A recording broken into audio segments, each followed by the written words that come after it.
Ladies, gentlemen, welcome back for the 5th installment of the PvMer Spotlight. Today, I am joined with some of the greatest crackheads of the Inferno community. A trifecta of some very beautiful men. Tbach, Cancer, and last but not least, Stuge. So, hello. Good morning. Yeah, YM. So I just fell 5 times in a row. would you find folk like to do a brief introduction real quick? Tell me how you guys got to meet each other. Did you go first? I don't know, just posting into the Inferno Speeds disc, I guess. Right. Yeah, I mean, like, basically, like, all of us just, like, kind of were drawn to Inferno Speeds, and then since Simply was, like, one of the few people at, like, one point streaming Inferno Speeds, like, everyone started to join his Discord and, like, Trap House, and then all of us kind of, like, met each other through Trap House, just, like, every day, getting in VC, especially with the combat achievements out, just, like, doing all of them together, that kind of stuff. Yeah, but we don't talk about competitive. Stuge is an expert at combat achievements. I would know. I remember I was doing CM5s with Stuge. Holy shit. Yeah. He is a soda seg expert, as Hemis knows. He held him hostage for like a week straight at that test. I've seen some of the perfect top clips. Oh boy. Oh. We might need to find one of those and pull that up for this. Yeah, I got the Stuge archives. Oh, goodness gracious. So, what got you guys all into Inferno Speeds? I guess I can go since I haven't really talked yet. Mine was, I was maxing and they were talking about the blowpipe nerf, and I wanted to get it just like a sub 60 before the nerf, because in my head I'm like, oh, once they nerf the pipe, I'll just never be able to get a sub 60. It'll be impossible. So I sent like tests nonstop for like a week straight getting it, and I got it at like 3 in the morning the night before the nerf was supposed to come. Then they ended up delaying it anyways, which sucked because I was super tired at work the next day, but that kind of just made me like it, and I just kept going after that, realizing I could keep going faster. And it was fun, like meeting a bunch of people in the Inferno disc, because like, was it like 2021, like springtime in the Inferno disc and the Trap Discord? It was like 24 hours a day. Like someone was sending a run, like you could legit watch a speed run like nonstop the entire day. It was insane. Everybody was on a single task because the combat achievements weren't a thing yet. Yeah, you go send your run, go live with it, and while you're skipping, you can watch someone else, and the cycle just never ended. Like, everyone was on demonic schedules, so they were just staying up to like 7 in the morning, sending Inferno, watching Inferno, and just chatting shit the whole night. It was so stupid because everybody was scared of the nerf. They thought that, like, basically the Inferno will get deleted. It's actually just not doable, or the speeds are not doable ever again after the blowpipe will get nerfed. Evscape impossible once the pipe copped the nerf. Fucking doomsday Inferno Speeds with the old blowpipe. I mean, that's kind of how I felt when I still need to get Inferno done for Obliv Diary, and I hear the nerf was coming. I'm like, oh fuck, I actually need to send runs, and I didn't even bother sending runs anyway. I was just like, whatever, I don't care. Yeah, they nerfed it and then sent out the Mickey Mouse thralls and fucking ruined Inferno, because now it's cock and ball torture, one brew set up, and you get hit once, your run's over. True. Fair. Alright, so... Did you want to... Oh. No worries, no worries. I'll let Stuge go. What? I don't... I wasn't about to say anything. Oh. I'm just repairing the temple at... what's the thing in the swamp? The... Temple trekking? Temple trekking? No, the one where you repair the... Oh, Shades of Morton, yeah. Oh. I gotta fucking solo this on the pressed up roads. Alright, so I guess the next thing I'll ask is, outside of Inferno, what do you guys enjoy doing? Fight caves, because it's like baby Inferno, but no blob flicking. But was it Um, in game? Oh yeah, I guess. Did you mean in game or like in-game, out? yeah, in-game, in-game. Oh, it's a good question, Stuge. I was about to say. Okay. I guess nothing really. Like, did like a few 500 solos, but and some TOA, but like it's not much. Like when I don't have an Inferno task, just don't really log in for the most part. Yep.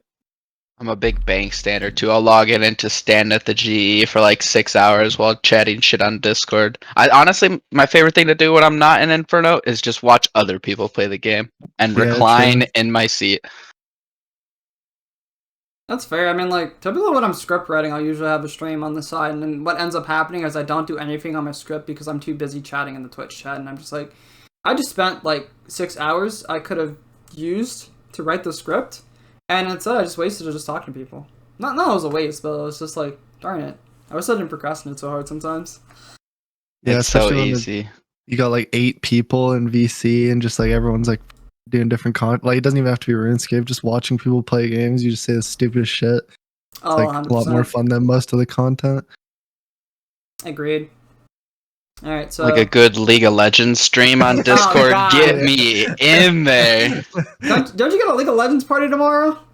Oh yeah, I'm going to watch Worlds with like a bunch of my buddies because I guess like different theaters are hosting like live showing it or whatever. So there's one like right by where I live. So I'm gonna watch it in like an IMAX theater.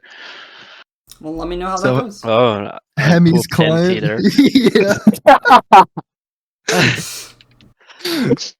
It's crazy that he has to go to an IMAX theater every day to stream, do Yep. Inferno on. Dude, I don't know how people do it, man. Like, my homie Toy plays on, like, full screen. I tried it once. It just does not work for me, man. I have to play on fixed. Everything just, it feels like it's all there. It's all close together. If you play Yeah. on like a small laptop, I'll allow it. But if you have like an actual monitor and you're playing full screen, you deserve jail time. Yeah. Like you see all the people on Twitch that have like big clients, they're like twisting their neck to look at their inventory and stuff. Like I don't know how they do it. Yeah, I'm not a fan Yeah, I of that, think- dude. Getting fucking whiplash. Small client, best in slot. And it's for some reason it's kind of annoying to look at too when everything is so far apart and your cursor is the size of your like whole inventory. No, I'm sure how it's chaos, but I don't know. It just looks stupid. I don't like it. All I'm saying, bro, is that, we have testicles, right? Those shits are, like, right together as a pair, right? We don't want those shits spaced out. That's legit what happens True. when you're playing on resizable. Everything's fucking spaced out, bro.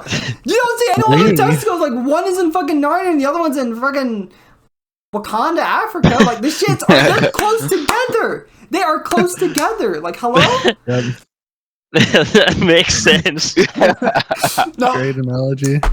no offense to anyone that plays on resizable, though. Like, respect to No them. full offense to anyone Well, that you plays guys, on a you big guys can be client. full offense, but not me, dude. It's just I can't play it. I've tried. So, out of you three, who here has the slowest Inferno PB? Oh, that would be myself. Mine's what, I'll type it in game. Let's see. 47 something. 47.54. But it's with Crystal. None of you Billy Bob Missouri havers come at me for that. I just Oh. die on all my runs. Maybe you should send a Missouri run. I've sent a couple. I just die on them still because I'm bad. Oh. Yeah, because I was a little faster than Stooge for a little bit, but he finally passed me back up. So now I'm the slow one. damn. And Cancer's just in a league of his own. This is just like a 2-man race between me and Stooge. I mean, we do know Cancer used to hold records as well. Ah, sigh. Back on the Yep. UK ping, the one and done. Literally. Elo. UK world living in England is like 2-minute time it's, save. It's free rec. Like it's just I don't know. All these EU people. Oh, they finally fixed the UK. Fixed? They were always good. Come on. Yeah. Dude, I even play on them sometimes because I get 7 ping on US East and it sucks.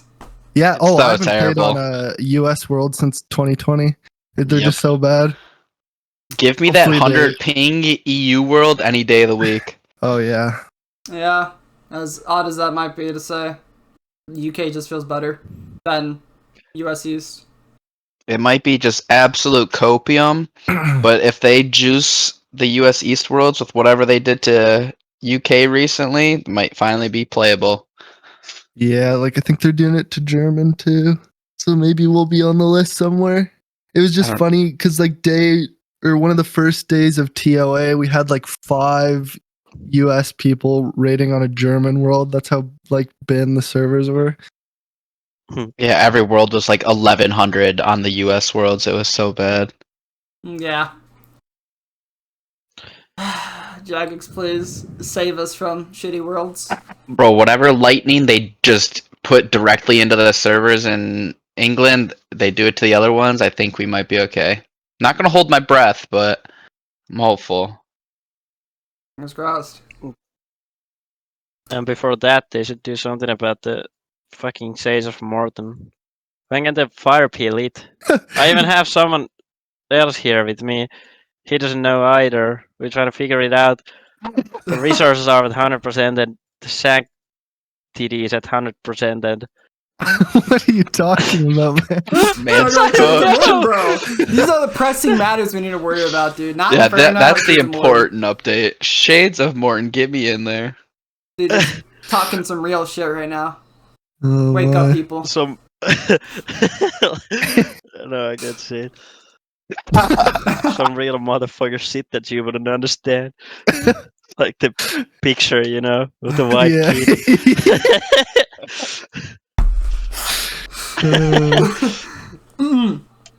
Alright, anyway. So this is a question that's going to be directed towards Stuge.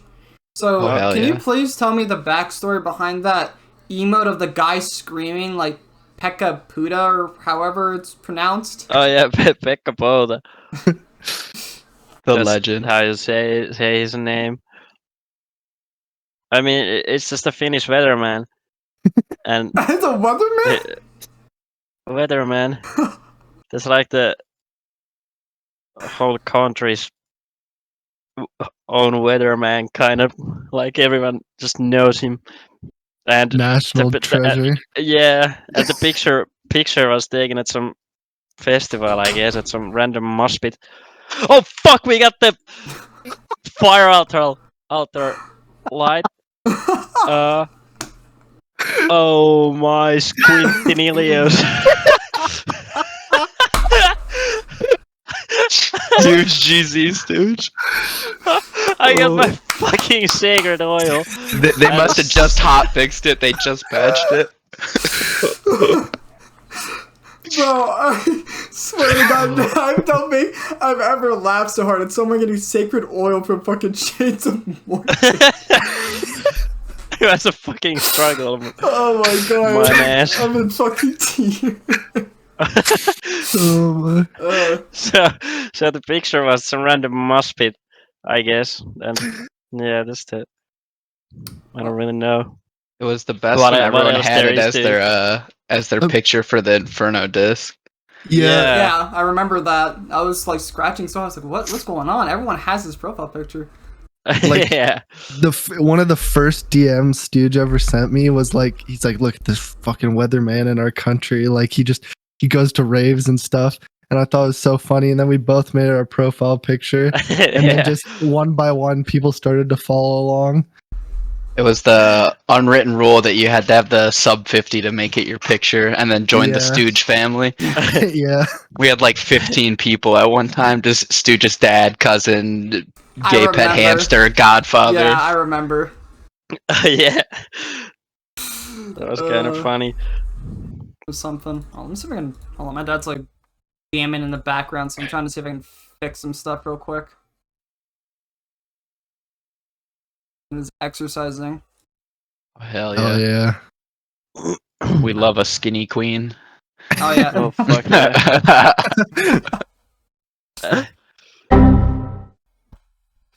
And that's Fuck, man. pounds, not kilos either. Yeah. Okay.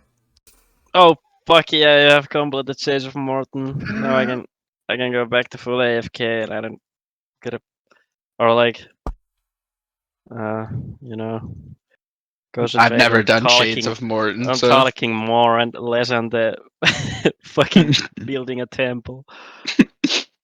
happy for you. Yeah, Thanks. I've been raw happy for you.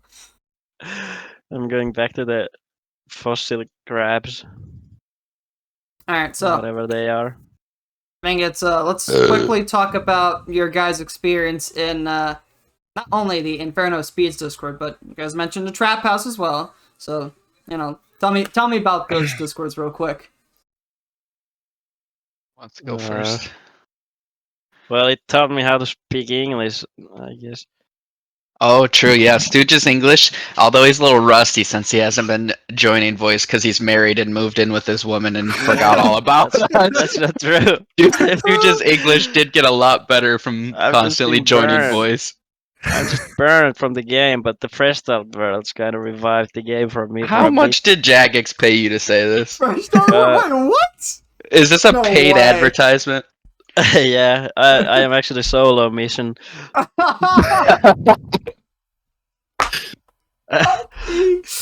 Oh, Jesus Christ. Yeah, but like the boys bullied me to speak or like join voice, but I was feeling very awkward about it because like I knew English just as well as now, but I just never spoke it, so it was hard to pronounce shit. But now I'm getting better at it. He's an expert now. I love it. The best part is when you'll just be like chatting shit in Discord and you'll say something. It's like an English phrase, and you get to teach Stooge like a new term. Like I taught him what flaking was today, asking if he was gonna flake on the Oh on yeah, the podcast. true. I just thought about cereal when you said that. My frosted flakes. Fuck, I'm That's hungry fair, now. honestly. Yeah. Isn't that some kind of cereal? Yeah, Yeah. Frosted Flakes. Yeah. Frosty Flakes, the Mexican ones. What did you say, bro? I want to pull Done. out my sombrero right now just because you said that. Shout out Frosty. Shout out my favorite minor. He's not a minor anymore. He's an adult now. No, Croft is the only one I know, so I guess he gotta be the favorite. By default, Croft is favorite. My favorite. Oh my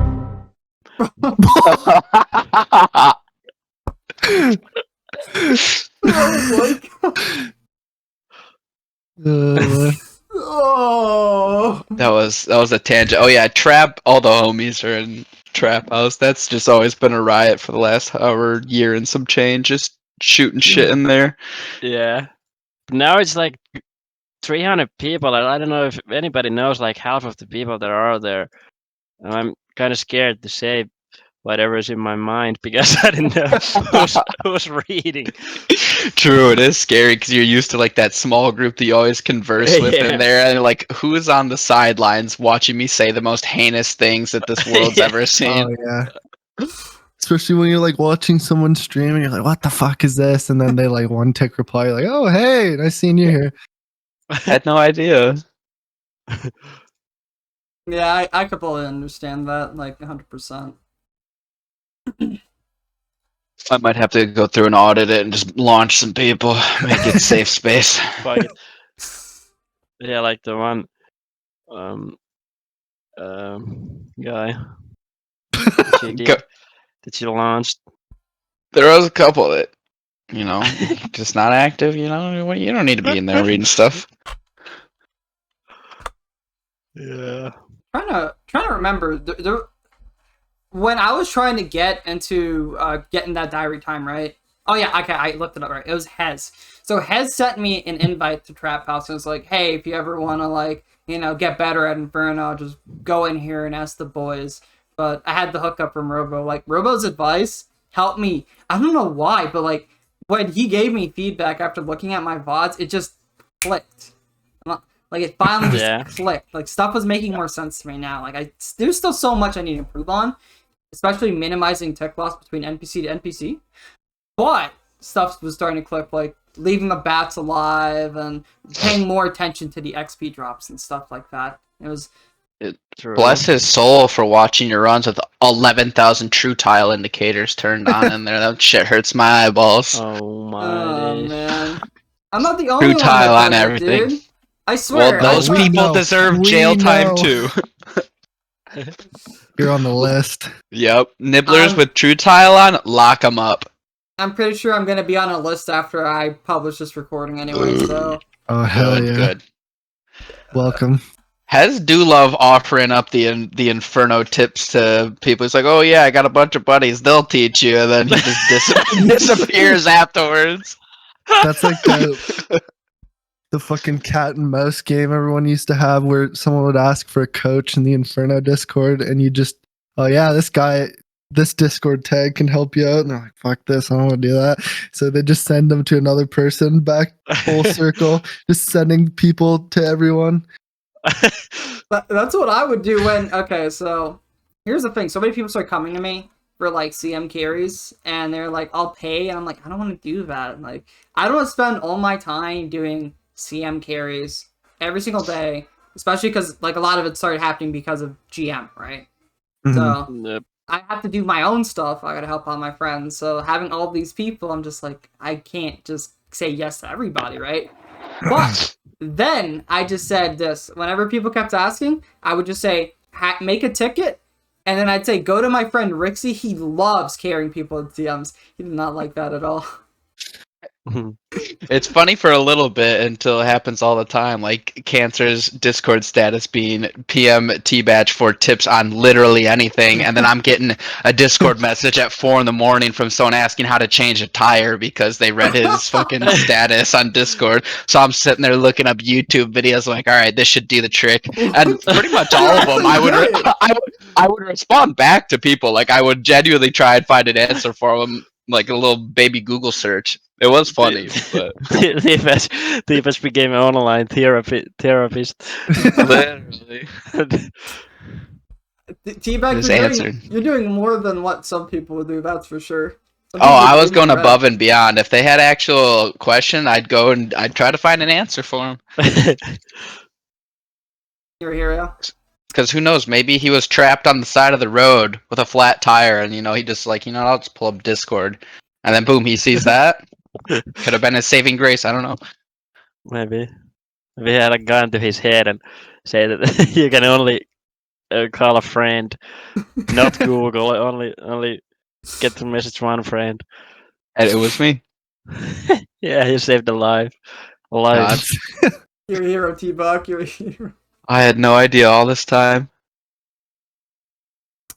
Alright, guys, so here's going to be my next question. This is going to be talking about how do you feel about the state of Inferno Speeds? We can look at it from the early days. Oh. Alright, well, let's compare it to the old days, alright? So let's look at it from the past. How did you think about Inferno Speeds in the past? Looking at it now, yeah, like there was such a small amount of people that were like sub 50ers or like consistent. Now there's like a billion people. Like I think they're more fun and interactive now because you have stuff like thralls and scythe, but it's like super tilting where it's like you get one brew, you mess up, it's like, well, I have to bank on blowpipe specs now, or like not getting murked at Zuck by the healers to complete the run. Like compared to looking at it like the original like sub 50s where it's like 5 brews and an Ellie on ancients. Now it's Arceus, 1 brew, you got a buckler in your hand. I guess Missouri's nice now, but they're fun but a little annoying sometimes. And now they're getting down to a point where you need like crazy RNG to get like wreck or something. I mean, I feel like this is a pattern with a lot of content because when you're first developing new methods, it's very easy to, as long as the methods actually work, right? It's very easy to get really good times and even go for world record whenever it's like the start of a piece of content or new stuff comes into the game or people figure out things. So that's when it's like, it's all nice and easy. But then when stuff gets optimized, that's when things get bad because what is RuneScape at the end of the day? It's a bunch of Yeah. random numbers. Whether you get rinsed or you rinse stuff. So it's literally who can play the best and also get the craziest RNG. Yeah. That's how I looked fair, at also. fight caves, where it's like I have been a bit proprietor to saying like you don't have to play perfect or even the best. You just need to be able to play within a window of skill, and then after that, it's just RNG. Like you gotta nuke all the majors, you gotta nuke the melees. Like you don't have to play perfect. And I think that's Oh, how like yeah, I that's got been- times off of MCU. Like MCU has way better clicks than I do, but I don't have to click that fast to get like Jad world record. Like you only have to click so fast, and then the rest is hit hard. That it's been clearly proven in the Inferno also that you don't even gotta be in top 10 to get a wreck. Just fucking brute force it. Is there anyone in specific you'd say may or may not have brute forced their way to the wreck? No. No. I think the best time for Inferno Speeds was like when Thralls like first came out, because it was like it like really set apart people like Adam and Neen, who were just like they've done so many Infernos that they're just like flawless at flicking and all that kind of stuff. Like they're just so Yeah. good. Yeah. So like it really set apart with Crystal and all that, like being able to even live and get a good time. That was like the most difficult time. It's just now with like the Light Bear and the Missouri, it's like a lot less important with all that kind of stuff. So it doesn't, I like having like a big skill gap kind of thing. Cause like I played RS3 before old school, and like the enrage system in there was like a big skill gap kind of thing. So like that's just what I prefer. You mean like Talos or Yeah, the Arc I did a lot Blackboard? of I did a lot of telos, so it was like I really like that you could like you're better, you make more GP per hour kind of thing. And it's not just based on like I mean like TOA is kind of like that, but it doesn't scale as hard. Yeah. But it was like I like, for example, like, you know, if you're like the average we do raid tobber, you probably make like, you know, 30 mil an hour. But then if you're just like top tier, you can make like 150, 200 mil an hour. Is kind of nice. So with all these changes to Inferno, would you say Inferno Speeds is a lot more accessible now? Like it's much easier to get into like some of the higher F methods, or just in general, it's just easier to try to go for lower times? I think that Well, and like GM having 3 tasks, like since it's not crazy hard to get GM, I think that opened the window to a lot of people. And then Missouri in the ring, like if you wanted to try thralls, I think it's so much easier living now, like what Cancer is saying comparatively. Like anytime I tried thrall runs with like Crystal, I would just die pre-mage constantly, or even just getting to 50 was such a rarity. But now it's like I'll play like garbage and I'll still get to whatever, mages or 50s, late waves, and all that. And it's like sometimes it's bad run. I just turn prayers off anyways because it's slow, but it's like you're still getting there because the specs are insane, or it's like Missouri's way tankier. I mean, So I for think it's example, easier.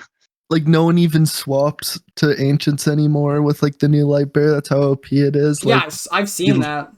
you literally, Oh yeah. like, yeah, like you just don't even bring, like I don't even bring max cape. Like all the top people don't bring any way to spellbook swap anymore because it's just so, the light bear's so unbelievably broken, and it's 6 mil. Less It's than a bond. yeah, it's so strong, yet it's so fucking cheap. That makes Yeah. no Yeah. Well, let me think. I mean, Rigor's pretty cheap and it's pretty important. Yeah, I mean, But that's been out what, 6 years at this point. It's been Wait, out what years. So this content's been out a couple months and it's already hit the floor, and Rigor's been out whatever Sorry. Well, yeah, forever. Jagex fucked up. They're a bunch of idiots. Go on. Well, we could talk more about TOA as we get further down this list of questions. But yeah, I don't know. I haven't really sent too many runs since Missouri and Lightbear. I've only seen people, sending runs, but it seems absolutely insane. It's so much easier now. Like I was like a prime example of like what Cancer was saying. Like things like blobs, I have little to no knowledge of how they actually work. I'd just be killing the most. So it's like Crystal, it's like you're getting punished a lot more, and then the ring Oh, on yeah. top of it, it's like you get way more specs, and then they're gonna hit harder because Missouri's just bettered. So it's so much easier to live, which I think is fun to an extent. But then yeah, like we were saying, it just comes into RNG fest of just send a bunch of runs and hope you pop off. Yeah. But Sorry. then again, like the 2 year or over a year ago, like year and a half old ancient runs had to be still a lot more easy to stay alive, but people have just gotten a lot better at the content. Yeah, that's true. Yeah, those were, I guess, super easy to stay alive, but then obviously you are But not we going to still come beating- close to those times. Like the times got so low so fast in like the last whatever like year and a half. They just Oh yeah. rec went down so much. It seemed like people were just hard pushing, and then there was more of an emphasis of people using chins and banning the alley for the buckler, and you know, more tech like that was coming out. True. The buckler's correct. Because I think back then people were just playing very safe. There's an emphasis on barrage, and still people didn't really emphasize a lot of things that we emphasize now, like making sure to not drag stuff and kill order, and you know, the list goes on. I mean, you can still see some skill from the people doing stuff in the past with what they did now. Like, for example, I think a lot of people look at Calvino's runs and they're like, my god, this guy is insane, if only he was still around. Oh yeah, Yeah. 100%. Oh, the goat. Oh yeah. For a while, it was just like people knew it's like, okay, don't kill the melee last, don't drag things. But now it's like you're chin stacking everything, pulling melees into bloblets. You're getting the nibblers onto bats off spawns and stuff now. So it's like everything is so much more optimized. But I think it's fun, you know, more APM. Well, sadly, you're not always going to have every single opportunity to hit those, but when you do see it, it's like, if you see it, do it. Yep. I feel like it's a comparison to like how most like modern sports are compared to like whatever in like the 60s, where it's like they didn't have the technology or even the ideas to do some of these things, and now you just see like what people can do comparatively with, you know, all the practice that they've gotten. Yeah. And you also got people like Hemis who literally have their balls like stapled on the wall when they're sending Inferno runs. They give no fucks, they always play for the risk. You might as well. You got, you know, 3 tasks, or if like tourney worlds are out, like what does it matter if you die? If you tank it, you know, good time save. Hope the blowpipe goes crazy on the specs. If not, oh well, we go again. Yeah, people played so safe on like ancient runs because it was like you'd be like barraging at 70 HP on the north pillar because it's like you die once and then I'm at Turiel for 4 hours. Yep. The 3 tasks just made it so much better. Even 2 is just night and day difference where it's like, okay, if I die, I don't have to go straight back to Turiel.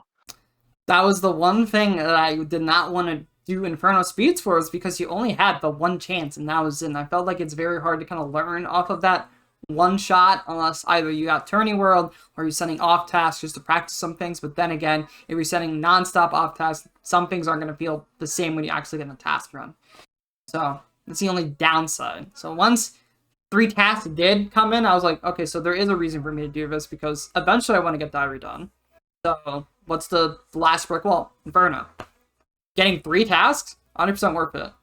And just the fact that it's like, whenever there's like stuff in the game to complete, PvM wise, I'm always like, I like to give it a shot. So I was like, I'll give this a shot. So, yeah. Yeah, Jam was nice because there was like nothing really out in the game at the time, so just give something to do, I guess. Give a reason to go pot some content, go int some tobs or something. Oh, At yeah. Stuge. 3 tasks sure will be fun. It'd be crazy if the content wasn't out for 14 months already. No. What do you mean? No, it came out like last August. Fuck you. Dude is a fucking god debater.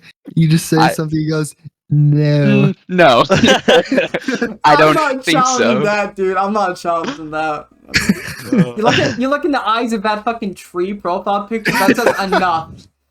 Bro, the worst is that I tried to convince him to de-iron before CAs came out. He's like, no, what if I want to play my iron? Doesn't play his iron for God knows how many months. He's like, I think I'm going to finally de-iron, and then restarts all of the CAs. So I'm like, oh man, imagine if you did this 9 months ago. Crazy, you probably would have been done already. Oh yeah, I would have been done with the. I mean, he's done now though, right? No, God no. No. No, he's not. He's got two half-done CA accounts. What the fuck? No, it's not even half done. It's like 95% done. Yeah, he's got mask Two on, accounts. too. See, we blame that on Jagex because you know what Stuge said? He said, fresh start worlds are good. So, Jagex is not only burning him out, but they're distracting him from the goal at hand, which is getting GM done. Oh no, he wants 3 half-done GM accounts. Like he's starting on his 3rd right now. On Jagex the are fresh start taught worlds. hard. Stooge will be the first fresh start world GM haver, or maybe Masters haver because he can't get GM. Yeah, I know that's not possible because you need teammates.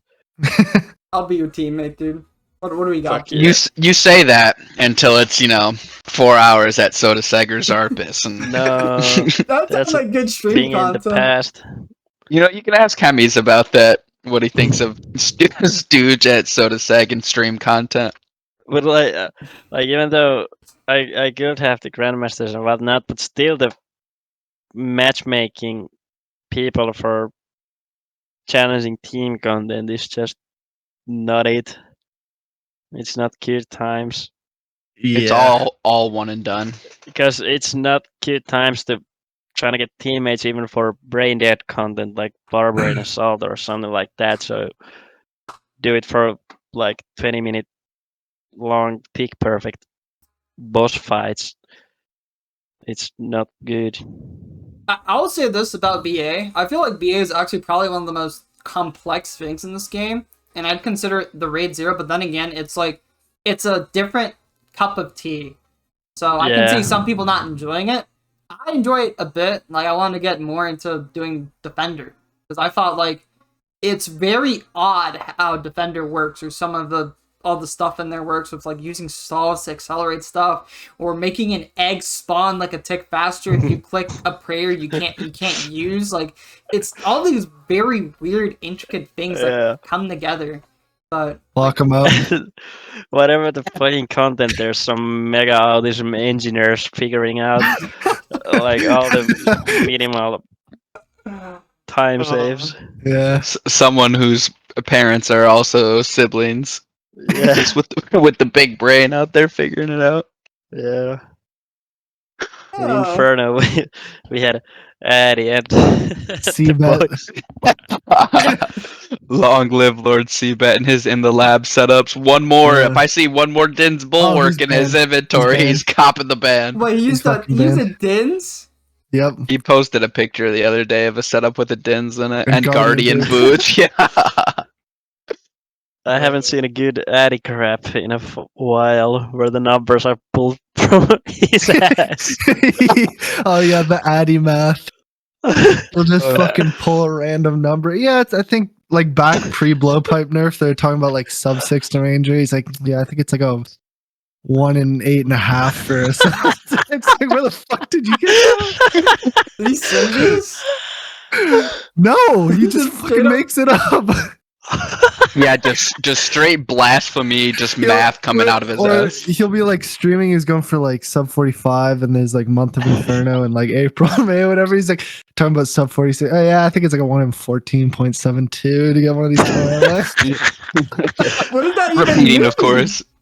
Oh I'm yeah. scratching right now. What does that even mean? No one knows, but it's provocative. I mean, if someone says something to me like, okay, so you're potting CM5s, what do you feel the time save is on Shadow? I've heard a lot of people say stuff, and it's just like a 1 in 8.475 repeating, of course. On average, it seems like it's a 1 minute time save. Like, that's what people said based on calcs. And after having done some runs, it definitely feels like on average runs are a minute faster now. Like, the new average time is definitely like sub 21, which back then was it was considered a good time. Now it's just like it's a Money time. run. It's a money run time if you got a good team.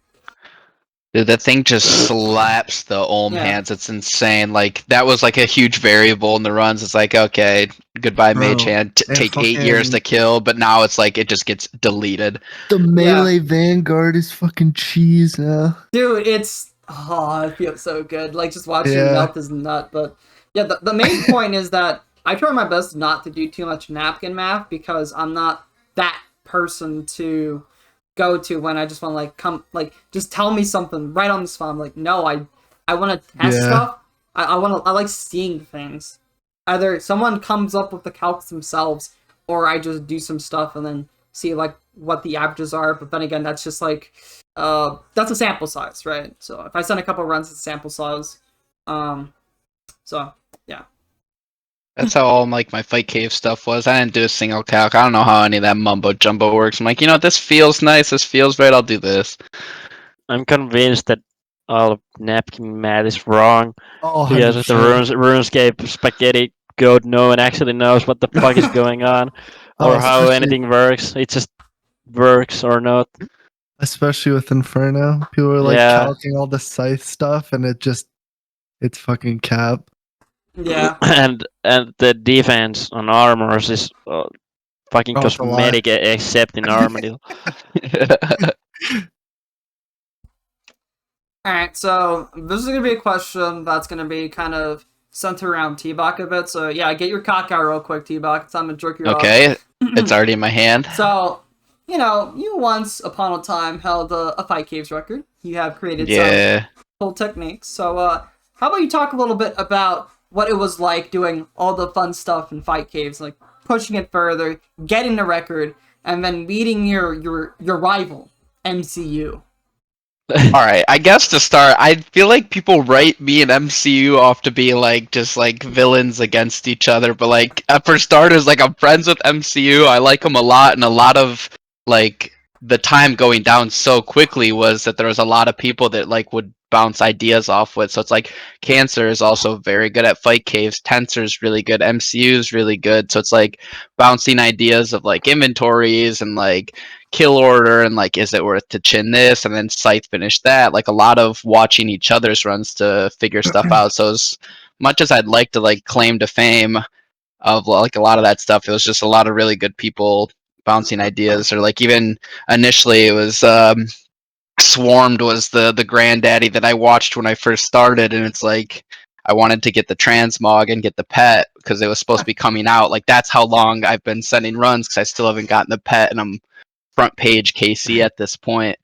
Yeah. But it's like I watched Swarm runs even to just to get like a gist of it to begin with, and it started like trying to get a sub 22 because he was the only one. So me and Cancer were racing for that, and then I got it, got wreck, and then not even 20 hours later, Cancer beat my time and took it from me anyway. So a lot of my wrecks are just have it for a little bit, someone goes and beats my time. It's like, all right, maybe I go back and beat it, but the MCU one right now, you have to just murk like every major, and it's so annoying that I'm like, what, 5-10 seconds off, and I just don't want to go send any more runs. Like they're fun with like the 7 ways. I think it's really good click warm up and like super high APM and a lot of fun, but at this point it's so optimized, it's just like mostly hit RNG. People think that Tbach hates MCU because he's faster than him at fight caves, but it's just actually because well, I'm not saying it's wrong, but I'm just saying what Tbach thinks. That is a lie. I love MCU. Oh, Jesus Christ. Oh my. Yeah, Tbach, you gotta be careful that you don't pass Rigondeaux on the high scores, or you're gonna get a blow to the back of your head. Also, Let me see what rank I am now. I know I'm front page. I am rank 24 Jad KC without the pet, and I would say probably I have 328 KC. I would say 320 of them are probably on task, and I just no luck so far. Isn't Rigondeaux first still? No, I swear the last time I looked it was like Randalicious or something. He had like 900 KC or something mental, but he's a 200 mil aller, so I wonder if he was like doing that for 200 mil But Slayer. I think Rigondeaux was also Now I don't gotta know. look. At some point he was rank 1, but Yeah, he was the OG Jad connoisseur. So that's what concussion does to a man. wait, what? Uh, I don't know what that is. If I'm being honest with you. Go on, Stooge. Oh, that Rigondeaux time when is Rigondeaux got rank mugged, 3. you know, when he got knocked here, out. I actually, yeah, he's talking about that. Holy did you have it fucking bookmarked? Wait, I sent it earlier to someone. what is Cancer, this? Cancer has Rigondeaux's mugging just saved to his PC. What the hell? Wait, what? Yeah, that was what, like 5 years ago? What happened? What is this? What is going He on? gave her his golden boots.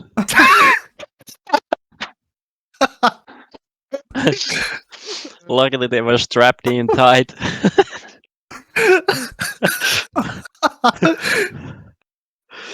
I'm.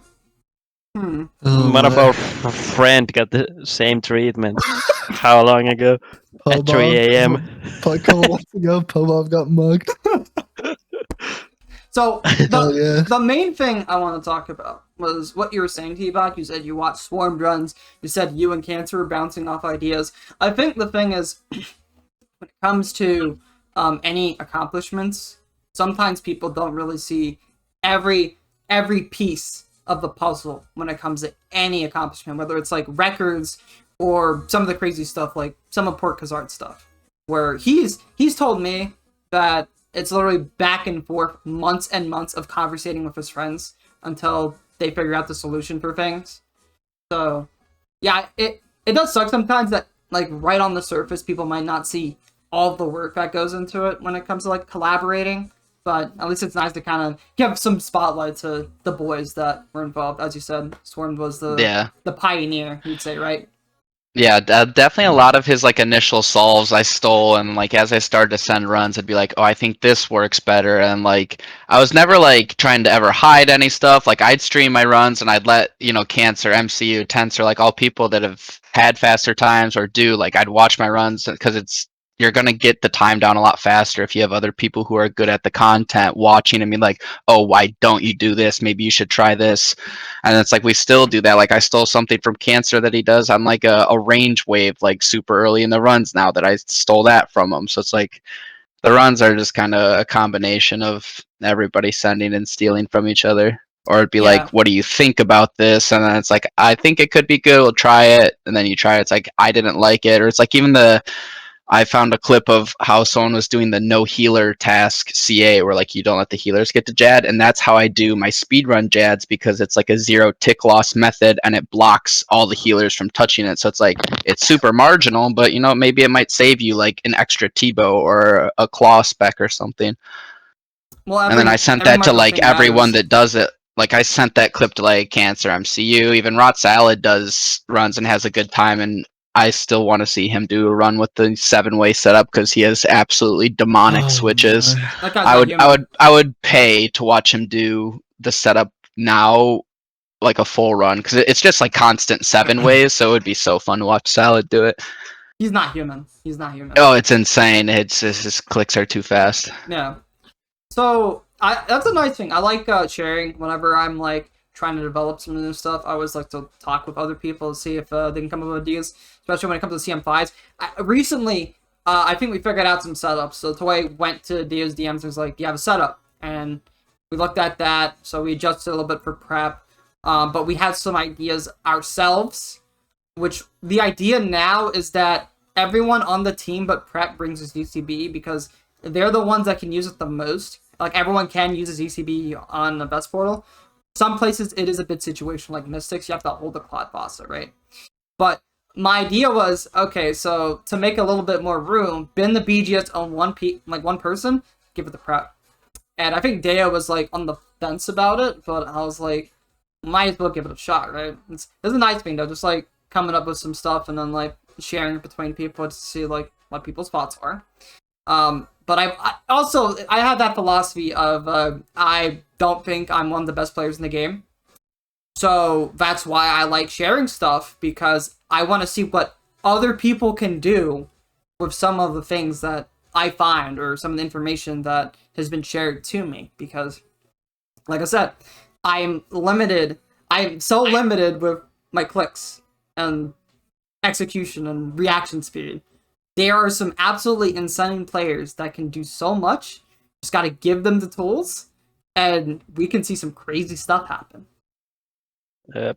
That's how I feel like the fight cave stuff was. Like I started bringing more switches, and then MCU, because he obviously has like demonic switches, started bringing even more. And then I'm like, I would have never thought that I could get away with doing those switches. And then I'm like, you know what, I have to try it, or else you just get left in the dust. It's Yeah. adapt or die. So it's like, okay, this isn't too bad. Like getting a 7-way between like a T-bow hit or something really isn't that hard. But I probably wouldn't have tried things like that if MCU didn't launch like those demonic setups. And I guess that's a good thing about competition too, because when you are competing, it also tries to push you a bit further to see where you can go. Yeah, you got to try new stuff because you can only bank on RNG so much. Like initially, like some of those times where it's like you could get it with like real good RNG, but now it's like these new setups. It's like if you just play well, you're gonna get it every single time instead. True. All right, shall we move on from fight caves for our next question? Sure. Do you guys remember the original proposal of Zaryte Bow? Oh God. Fuck that. So, what were you guys' initial thoughts when they pitched it? Dog shit. Would have It ruined takes everything. it takes all the skill out of chins.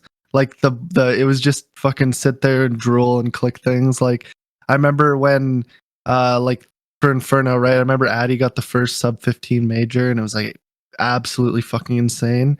And then the beta worlds came out with that Zaryte crossbow, and like I was literally playing on a laptop and like fucking drooling and didn't know what I was doing. I got like a 1430 like with the same gear from before and nerfed blowpipe. Like it just took all the chin skill out of it. Like all the setups, everything. You could like have all the mini blobs split apart and you get all 3 in one shot. Like I don't know. It's kind At of least intoxicated got us up 50 with it. yeah. I think in theory it's a cool idea, and I think it would be fun in a lot of spots, but I think we're probably impartial because all of us like Inferno Speeds, that it does take so much of the skill out of it, or it's like setting up nice Yeah. chins, or it's like even some of the pillar stacks that you could get with it. You could hit like range melee and like a blob or a bat. Like it was just so weird, Yeah, and I like took saw so it. I much of the was skill scratching. out of it, and like the footwork that you have to do to set up like really nice like chins and stuff. So I think like in theory a weapon like that could be fun, in a lot of places, but I think a lot of us just didn't like it because it would have murdered Inferno Speeds. Yeah. It just seems broken. Oh yeah, definitely. It would have ruined Barbarinus out too, but I didn't know how exactly because I'm not a pedophile, but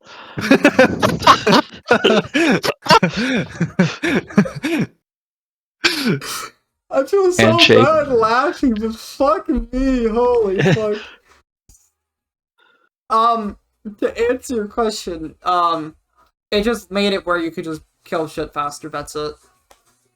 Yeah, well, yeah. like you just didn't have to stack anything. Like if you Yeah. acid house the blobs, so like all 3 were split apart, you could hit them all at once, kind of thing. And even the ranger sometimes, like I didn't even know how it worked because I only did like one run on the beta worlds, but like I didn't know how it worked. I was just clicking shit. Like you could kill a blob from across the arena and then hit the minis, and it would get all 3 with the melee split apart. Like it's That's just disgusting. Yeah, it took like Yeah. all good like pre-planning and footwork just like out, and it just turned into like click the boss, hit Turned harder. into a tub. True. That is 100% fair though. I remember when I saw it, I was like drooling from the mouth. I'm like, oh, this is gonna make Inferno easy for me because my brain is pinecone. But that was because I didn't. It was because I didn't make any effort into actually learning it. So I'm just like, oh, this seems like something that's gonna make it easy. But then again, if it did come out, they probably would have made like some outrageous change to the Blood Diary anyway. So it was gonna be like a huge learning curve for me, regardless. yeah.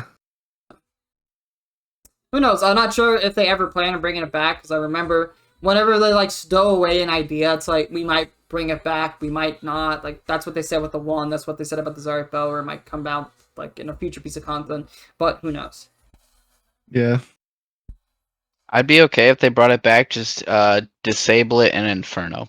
Problem solved. Yeah. Legit. That's fair. Alright, so all three of you fine folk participated in the good old PvM Speed Cup. Isn't that correct? Kinda. I didn't do anything because they banned all my content and then we lost in the first round. Yeah, but Stuge copped the dub against Adam though, which was big Yep. time. Yeah, and Legendary. I actually copped our only dub. Yep. Our team's Oh man. only fucking dub, and Cancer just had to watch on the sidelines as the rest of the team threw. The maiden duo top death was goated. That is so depressing. But Tbach, you were on the team that didn't win, but you were in the grand finals though. Yeah, we copped the old reverse sweeperino from the Smith boys. They're the homies though, so you know what? I was happy for them. The team that lost all their wrecks in like 20 hours. Legit, yeah, we had a bunch of people on our team. It was like me, Smork, Rasta, just a bunch of us had like wrecks across different content, and people started practicing for the speedrun cup, and like across all content, just wrecks were getting murked like the weeks leading into that because people were practicing, trying out new stuff. So, like that's when Divine got like the solo CM wreck, and like Smork lost the gauntlet one. I lost the fight caves. So it's just a banger couple weeks of Rex being set, which was fun, but yeah, it's kind of crazy to see like Rex getting set left and right because of a competition. yeah, there was a ton across like all content. There was just Rex all over the place. Oh yeah, which is nice. I'm wondering if that's going to end up being the same case if another PvM Speed Cup happens, probably next year. I would imagine so, because we've gotten all these new I hope toys so. since then, like the Raids 3 items, which are just insane. So I'm sure something like that would happen, if there's a competition. Yeah. And some of the cool stuff I saw too was like in Nightmare. I never thought about like what was it, dinning the pillar, which killed the husks. Oh yeah, when Smart did that, that was actually correct. Or even like scything the boss, like phasing it faster. Like I had no idea it did that, and I was watching Hio practice for it, and I'm like, wait, did you misclick and accidentally click it? He goes, no, if you scythe it, it'll phase faster. I'm like, oh, I had no idea. So like I honestly like the Nightmare team speeds. Like that was one of my favorite things to watch in the cup, because it was just like content that I really had no idea that you could time save like that, or I guess even thought of. Yeah. And then he had Nex. Oh god. Frosty made his fucking inventory Evscape with a Glock. Oh, true. It was gonna be my mother's home taken from Google Street View that he originally had his inventory set up to where it was my mom's house, just looking at it from Google Street. Wait, what? I don't. Yeah. I don't know if I didn't actually see the run from the stream. I also had Cancer's full name somewhere as a tile mark on the on the next. Oh my god. Jesus Oh Christ. yeah. Full names in the speedrun cup too. That's when I copped the docs of all docs, the 3,000 viewer docs from Hootie Tootie. Now everyone in the world knows that your name is Tyler Batchelor. Yep, it started off where it's like I was always so terrified to have anyone know like even my first name, or the longest time like no one even knew my first name, or a couple people knew like where the name Tbach actually came from. And then once a couple people started knowing, and then I'm joining Twitch chats and like people are dropping my first and last name, and then like whether it's like yours and like Hemi's were like probably the first couple where that would happen, where I'd join in and so on, just like put the whole name in there. I'm like, God damn it. And then when Hootie did it, now obviously everyone knows. I'll join into a stream and be like, oh, Tyler Batchelor, how's it going? I'm like, God damn it. But it's kind of relieving though. It's funny. I don't mind it at all. Yeah, like I think it's kind of stupid to be scared of it anyway. Like, what is someone gonna do about it? Like, like everyone knows all these like bigger streamers' full names and addresses also, and like everybody's known Bodhi's full name for 10 years. He's fine. Well, True. there are some instances, at least with like some streamers, where people will either attempt to swat you or try to stalk you, and that's the scary part. Yeah. That's the only scary bit about it. I don't know. The stalker would be kind of funny. Yeah, true. Like I could throw hands, like if they like pulled up, but I'm more worried about like getting reverse engineered or like social engineer where they just like hack my account or something. Oh, that would suck as well. It's like that was like the one thing that I always thought about. It's like, dang, if people find out my name and stuff, maybe they could do that. But I don't know, cross that bridge. Tbach is the only one that gotta be worried about swatting. I don't think. I don't think we will get like. Or at least in Finland, they just come and knock on the door and ask if everything's fine. I'm like, yeah, it's just some retards calling it, and they'd leave. But Tbach might actually get shot. They're gonna just like come flying through my window with you know, or fucking ARs and just put a hole in my chest.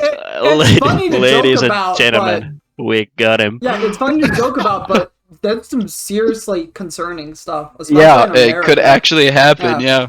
But I feel like Stuge is telling the truth, but instead I feel like what would happen is they would legit knock at his door and just be like, you know, everything's okay, and then he'd come in and they just end up having a beer or something, because that's literally Finland. I remember one of my friends was so drunk that he just ended up in some random Finnish person's house, and he ended up drinking more and just sleeping over for the night. It's people he didn't even know, and they just let him chill for the night. Oh yeah, of course, that's like the norm. Yeah, might have to pop Finland, pay $12 a month for rent, and just sleep at anyone else's house. That sounds like the dream, holy. Honestly. And I guess you got Stuge on the hookup for learning Finnish too. True. Actually, I don't know. I always try, and he's like, "No, it's too hard for you." I'm like, "No." He's a fucking elitist. I'm like, "You didn't even let me try." Yeah, he's literally gatekeeping Finnish, which is dog shit. Like, I'm like, bro, like, let me, learn at least a couple words. He's like, no, you can't. I'm like, okay, whatever. My brain can comprehend my language. That's not what I said. You might as well have. Oh my god. You're like, oh yeah, tiny brain American can't learn even one singular word in Finnish. To be fair, you have to have very high IQ to understand the subtle mechanics of our language. Oh man, I have the guy for you. Then he's a streamer, actually. I'm pretty sure I wouldn't be able to handle the mechanics of. Maybe that's why all the Finnish people start off mute, because they're just so big brained and exhausted from speaking Finnish all day that they don't want to unmute on Discord. Yeah, that's why John Please always muted. His brain is just too taxed from speaking Finnish all day. Oh yeah.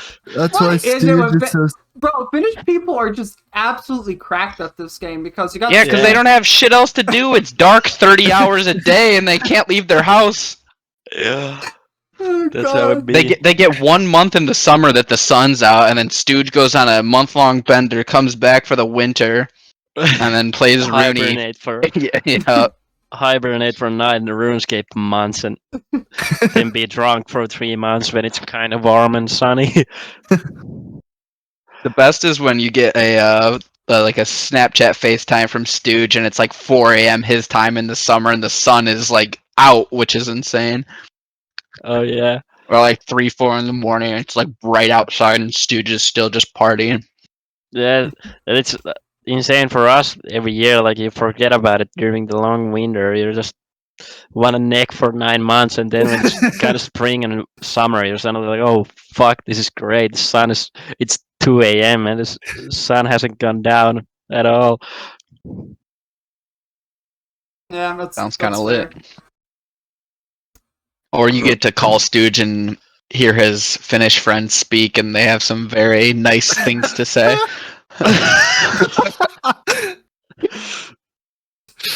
Probably not stream friendly, I'm assuming, right? Oh hell no. Yeah, no, absolutely not. Okay, good to know. Good to know. All right, well, moving on. So, we have 2.5 Grandmasters in this call, right? So, 2.9. 2.9. I just want to hear you guys' thoughts on grinding out, for GM and or just going through tasks in general. I don't know. Lord. I think They're all impartial one and done. because I finished super fast, but I had people that were willing to launch some like the really shitty tasks with me, like people from GB that like Farmer Crab and Dang It, like they had no interest at all in the GM stuff, but were still willing to do like all of like the speed times and stuff like that, and like even miscellaneous tasks.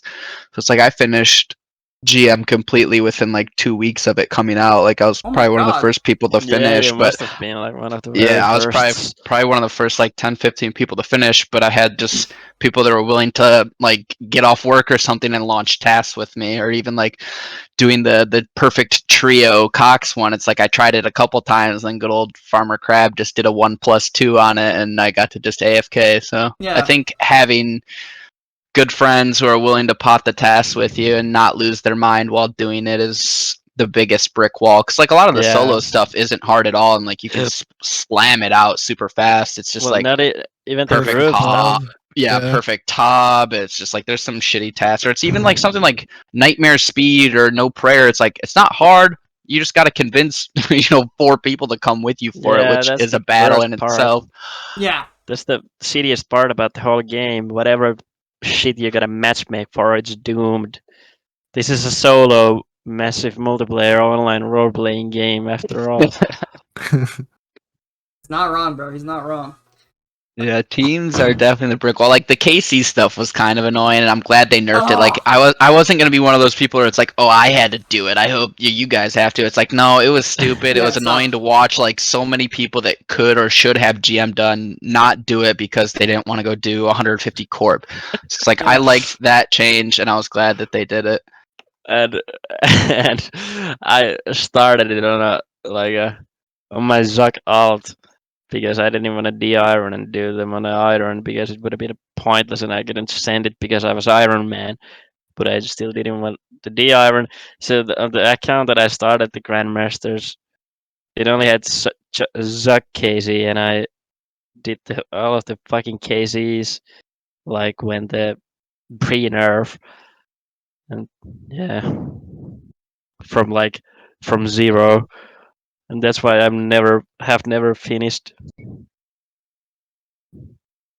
One day, Stuge. One day. Yeah. One day. There's actually a lot of people trying to matchmake on the combat achievements Discord. I have no idea how competent they are, but I've heard horror stories. I think if someone doesn't have it by now, like there's always going to be, some diamonds in the rough that just didn't care enough to do it, and that would slam through any team tasks that are just good. They just didn't care to do it. Sure, there's going to be people like that. But I imagine that if someone hasn't finished it by now, I would be terrified to be like, oh yeah, I'll try doing these tasks with you. Because it's like, there's probably a reason they don't have them done. Oh, yeah, maybe. Well, I've seen a lot of just instances of people just being super late on the party, whether it's just because they didn't feel the want of doing GM at the time, or, as you're saying, they might not be the best. But most of the time it's because they just started getting on the GM train very late. Yeah. Bro, I think the later you were on it, then like you have like way less options of people to send, because it's like even if you started a tiny bit late, like say you fully started it like the end of the year last year, like say you didn't start it right away, but maybe 2 months after, there was still so many people doing the task where it's like wasn't crazy hard to see people be like, oh yeah, I'll do that one with you, I still need it. But now it's like someone's asked like, oh yeah, I need the hard mode Tob Nilo sniper task, who wants to help me with that? Like, nah, I'm sorry, I have no interest. Yeah. I currently have almost 400 pings in that Discord. I haven't opened it in like a month. Like I only have the top role, or like the top regular tab and hard mode tab, and I somehow get like 400 pings of people adding them. So I guess it's pretty active. I haven't like checked it in over a month or something, but Yeah. Easy. Yes. Hopefully still there'll be a fresh start tab there soon that you can do for your fresh start world account. I don't think there's enough people. Well, there is.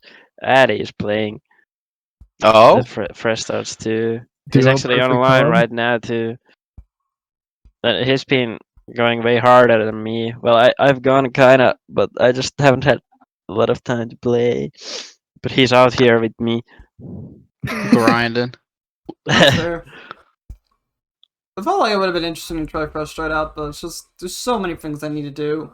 And even then, Oh. if I'm gonna play a brand new account, I feel like I want to do it on the main game and not on like a brand new economy. But that's just Well, me. yeah, but that's the fun part, and all the ranks are like, I don't know. I get that always motivates me for some reason going for the ranks because they're like fresh.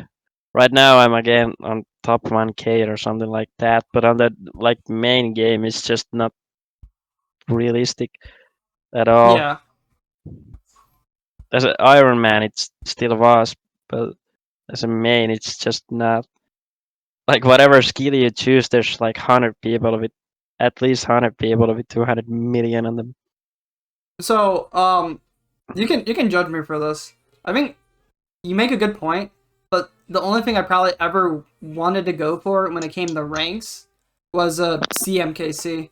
I was at one point considering trying to go for top spot for CMKC, and then I saw the person who's currently #1 who is still getting KC, and I said, yeah, screw that. What is rank 1 these days? I don't know, but it was like 4K KC. It used to be OG Keck, who's considered one of the absolute best CMers in the game. But then it's just some guy who literally just sends nonstop CMSs all the time. I can't remember his name off the top of my head, but I'm pretty sure he's still top spot. And I'm just like, yeah, that's not realistic. Big Cam 4667 KC. Then Pahiz has just over 4,000 at rank 2. I think that's the same for like Inferno. Like I feel like a lot of people would want to go for top spot, but then they see Slim Paul who's like almost 700 KC, and they're just like, "Fuck that! There's no way I'm sending money Yeah. Infernos." He's just doing off-task money run With infernos. Like, Justy. yeah, no, thank you. Oh my god. Yeah, like at this point, I'm just passively doing CM5s whenever the boys want to come together. But I mean, there's motivation now since there's times to get. But before, I was just passively sending it just to do something with the boys. It's always fun to bring new people along, get them better times, teach them something, maybe learn something on the way. But I feel like stuff is, at least when we were sending a bunch of run stuff, we were like, it was pretty optimized. There wasn't too many things to learn for the most part. Even with Thralls, I think Thralls got figured out pretty fast. Ooh, Thrall Tech. The CM5s were fun to send for diary. Like, it was crazy to see the gap at even like how fast people would get out of the chest faster than me. Like, it was just night and day. They're like running halfway to the next room, and I'm like, all right, where's my inventory gonna move? Yeah, it's because this is just stuff we practice like multiple times. Everyone struggles like that. Like I struggled like you did at that point, right? Everyone goes through that stage. We just done a bunch of runs over and over again until we know, like, if I put these items here, when I hit withdraw all, they're going to be there. Make sure there's no gaps, etc., etc. It comes natural, right? Like, for you, there's, like, some stuff in Inferno that comes natural for me. I'm just like, what am I doing? So it's just, like, you just send enough runs, and it'll eventually come to you. Yeah, like learning not to take all the lockpicks and kill toy owner when we're doing funny, though. CM5s. No, yeah, it was absolutely hilarious. Or jamming ahead and making me what a crew. No, that last one was not me. The one that you screamed and freaked out at. Yes, the couple before that may or may not have been my fault. But the very last one. You need to run, bitch, and then Toy bucks up and I just started slamming the desk. I'm like, yeah, I'm done. I don't know. It's like, I wasn't actually pissed, but it's like whenever you see opportunities like that, I'm like, I have to take the opportunity to just make an episode because it's just funny. Oh yeah, I was dying laughing. I have no idea what's going on in that raid, bro. I have never learned a piece of content properly in my life. Even Inferno or fucking don't know it properly. I'd just be clicking decently. That's about it. Oh, for someone that clicks it decently, you do a pretty good job at it, so... Like 4-1 at Ulm, get me out. I have no idea how that shit works. If you ever see me 4-1-ing, no, you didn't. I'm guessing. You got hacked. You literally. Parsec then, baby. Alright, so... This one is another question straight for Tbach. How do you plan to tackle the complexity of the Akka puzzle? Very simple. You go into a raid with Yonix, he will butterfly, so then you AFK during the boss, and then for the puzzle, hold on, I was getting there. he didn't let me butterflies the finish. puzzle too. Kind of like how But they then punk the tank puzzle, both. Shit. you just take the real easy ones, like the ones where there's the red boxes pop up and just AFK. Wait, no, that's cat free. The mining What one, even impossible. What the Mining fuck one, even is Akka impossible. puzzle? Is it the Yeah, pickaxe so- one? Yeah. The light 17-minute light mining puzzle with puzzle. pickaxe, yeah. The light puzzle. I have one Yeah. thing that I mine. I run to that tile every time I got the tile marked. I mine that. I don't even clean a mirror. I just mine that, and I just go stand next to the thing that you got to mine at the very end. And then I troll people when they fuck it up as I'm like 150 KC or something. I've moved a very slim amount of mirrors in my day. I'm not there to use my brain. I'm just there to click the boss. Now the alligator puzzle, I'm undefeated at that. Never lost. Probably the best alligator puzzle doer in the game. Never lost a peak. Yeah, 33.6 in those team raids. That's all I know. I believe it. But the other puzzles get me out, man. I hope. Caffrey puzzle, Akka puzzle, I want none to do with it. Too much brain power. What about Monkey Double Room? Yeah. Oh, the best room. We actually Yonix butterflies that too. Yeah. He butterflies around the pillar. Bobber room needs like to be like a full minute faster. Oh god. I do love pog tanking the big Baba though. That's the best. And then Coxie already yells at me every time I mention it. Pog tank? Yeah, I'll say, "Oh, I'm setting up the pog tank." I guess you just don't like pog tank. Oh, you mean like Redx or... No, like pog tank from Berserk. You just pog tank everything. Yeah. Everything you encounter, you gotta pog tank it. Yep. Giant mole, maybe pog do tank. a bit of heli pog bugter or whatever. Oh, the reverse polarity 720 flip. Maybe throw in a cheeky weird tank. if you're feeling cheeky. Yeah, that's completely true. Alright. So what's everybody's thoughts on TOA, looking at the release and up to now? Not good. It's not just fun. Like the only way it could be fun is maybe like doing it in like kind of efficient teams in like 5 or whatever man fast rage, but I don't know. It just isn't fun for some reason. I don't know how you could even explain it. Like it's just not as fun as Top or Cox. I think the puzzles feel like super repetitive and annoying, almost like how like crabs are in Cox. It's just like you do them, it's the same thing every time now at this point, and it's like you just have to do it. But when you were learning them, it was not like it was fun when you were learning them, and then after literally like the first day, it's like, all right, this is kind of annoying, and that was even without plugins. Now there's plugins that just do it for you. So at this point, it literally just feels like wasted time to just be in those rooms. But even the crabs in, or like even Ice Demon doesn't feel that bad as the puzzles in TOA. I don't know why. Maybe it's because you gotta go through like billion different doors and portals to move to the next room in TOA or what it is. In like chambers, you can just walk and it feels like the same rate, but in TOA you're gonna like I don't know. Maybe the lobby does it, and going through 3 different doors to get to the next room or something. I don't know what it is, but it just isn't it. I mean, for the most part, the puzzles and chambers are pretty like, kind of feel like there's like a bit of downtime, but it's like kind of chill, right? There's like some things you can kind of Yeah. do the min max, but it's pretty chill. Crabs, I mean, there's this whole 46-second procedure, and then ice demons literally chop wood, put in, can brazier, job done. Thieving, get grubs, put in trough, you're done. Rope, put on your penic, and pray to God you know how to Kirby skip. Unless it's teams, then different story. But yeah, it's just like they're there. They don't take too much of your time. You just do them. You probably spend like give or take probably like a minute, 2 minutes. It all kind of depends on scales, but you're not spending a lot of time in it. Meanwhile, you have these Yeah. puzzles that can really last a lot of time, and it's not very dynamic, and you have to put in like quite a bit of effort for some of them too. Like the biggest I complaint guess. is the monkey room.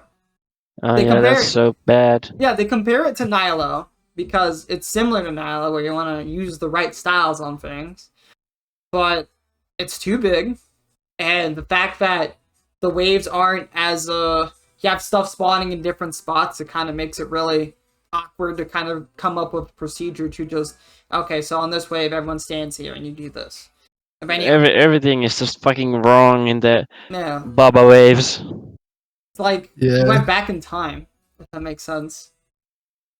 Yeah, and even like, well, after a few races, it's not really unclear, but it's still like so much unclearer to see what monkey is what and what are you supposed to shoot with what in top. It's like tell inventory tagged for you, but the small monkeys are not, and the room is so large and the spawns take so long. The Like pillar for in like the the very middle of it. yeah, like what the fuck is the point in doing some construction work in middle of the waves? I don't Like the know. Everything cogs is No. puzzles feel like a speed bump. The TOA ones feel like a whole stoplight you gotta sit at. It's Pretty just much. yeah.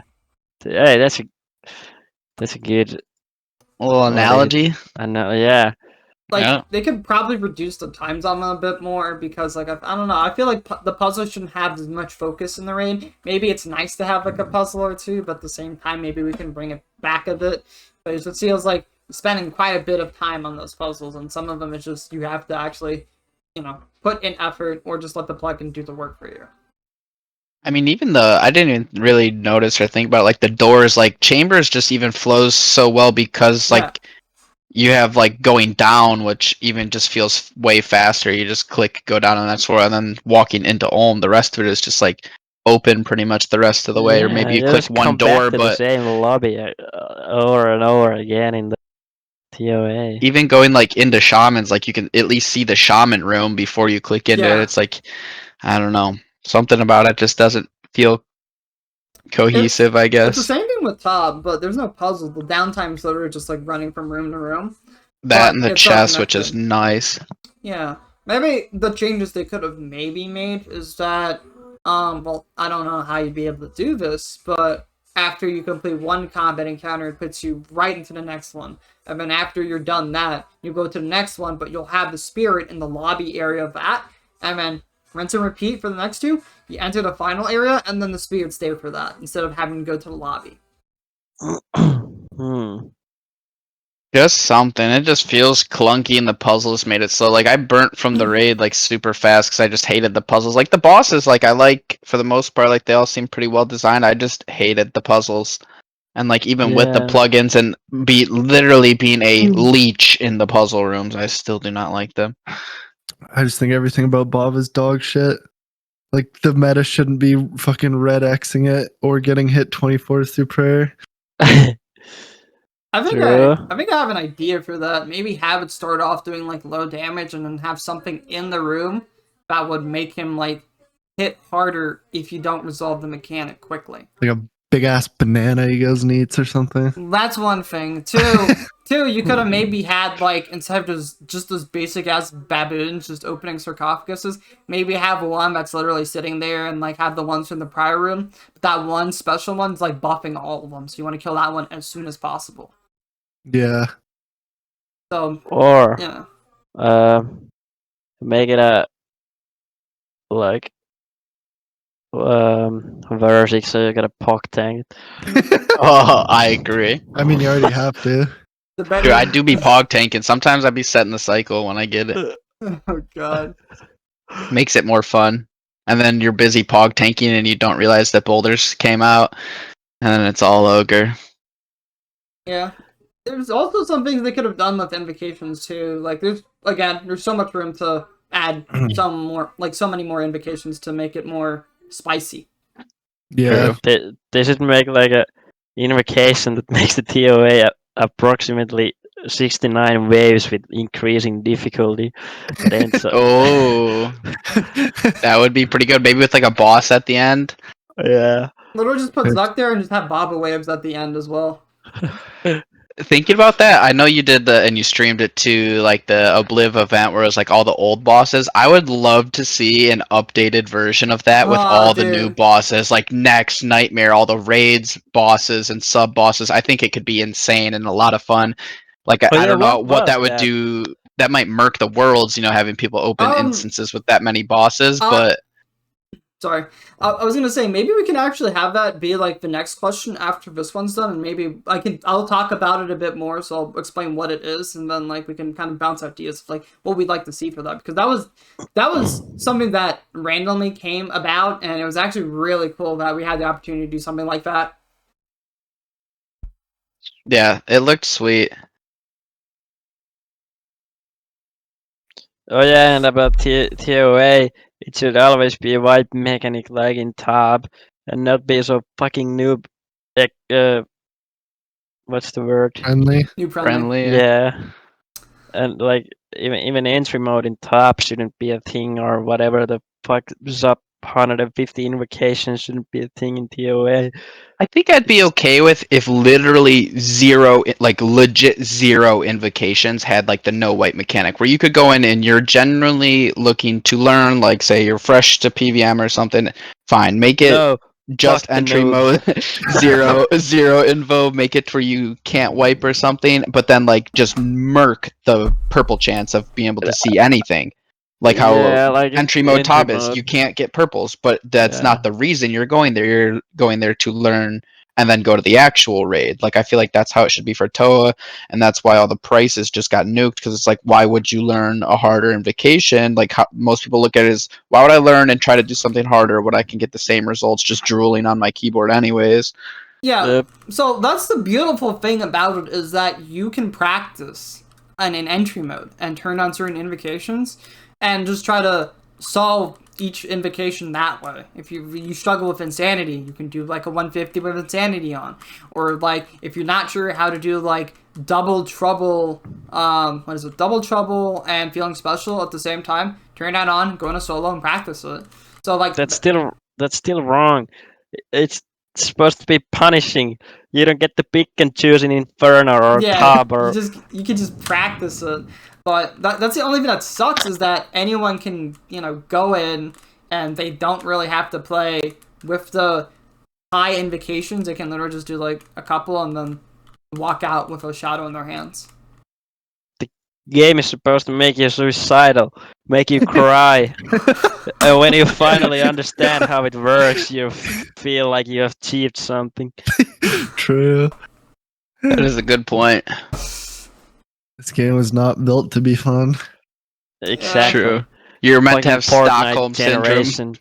Yeah, Fortnite generation ruins the game once everything have spoon fed to them. Dude, I don't know. At the same time, I feel like a lot of just like the people that do complain about that are just like middle-aged people who just don't have the time to play. Well, they should have thought twice about using a condom. Like have I the time, got because- you were saying, yeah, because they have a family. That's their fault. Yeah.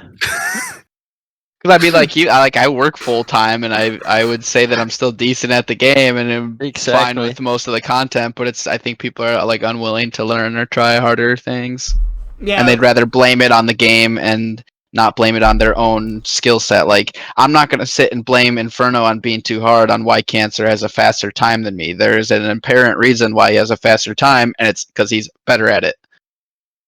Like, just go practice, go get better at it. I don't know.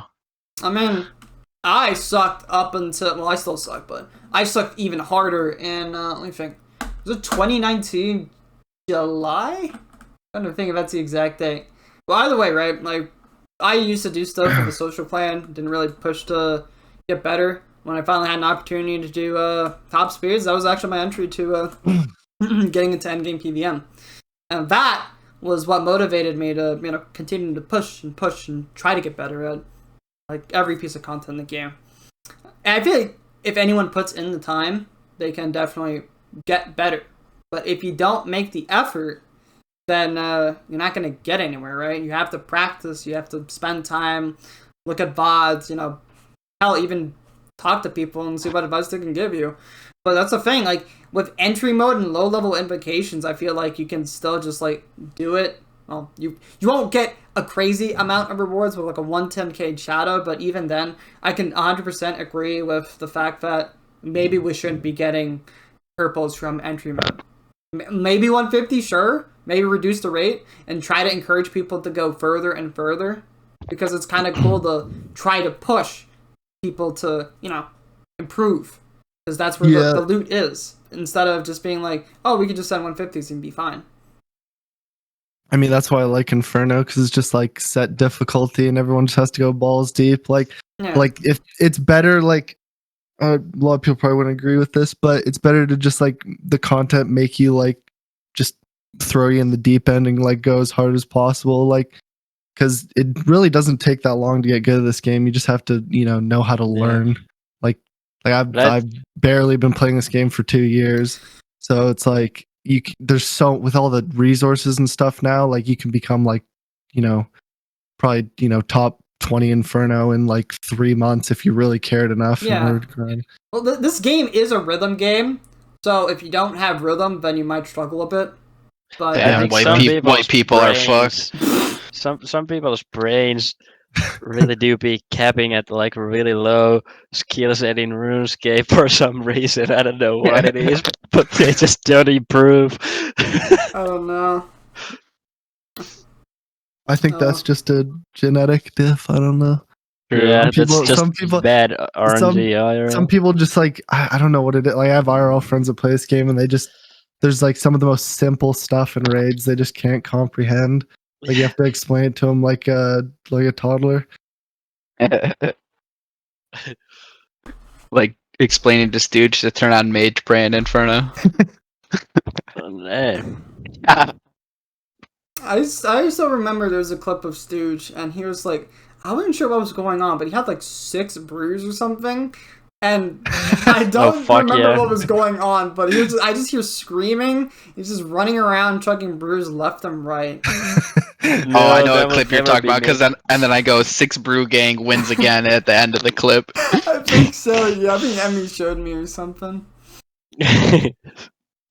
Hey, it's smart though. He had that many brews. He was using them. So you see people bring that many brews and then they don't click them and they just die. It's one thing if you're greedy and your supplies on these 1 brew runs, but like, man, you got 5 of them. Just click the yellow. There was also many who just chugged too early. Yeah. The brews just be tasting good. What can I say?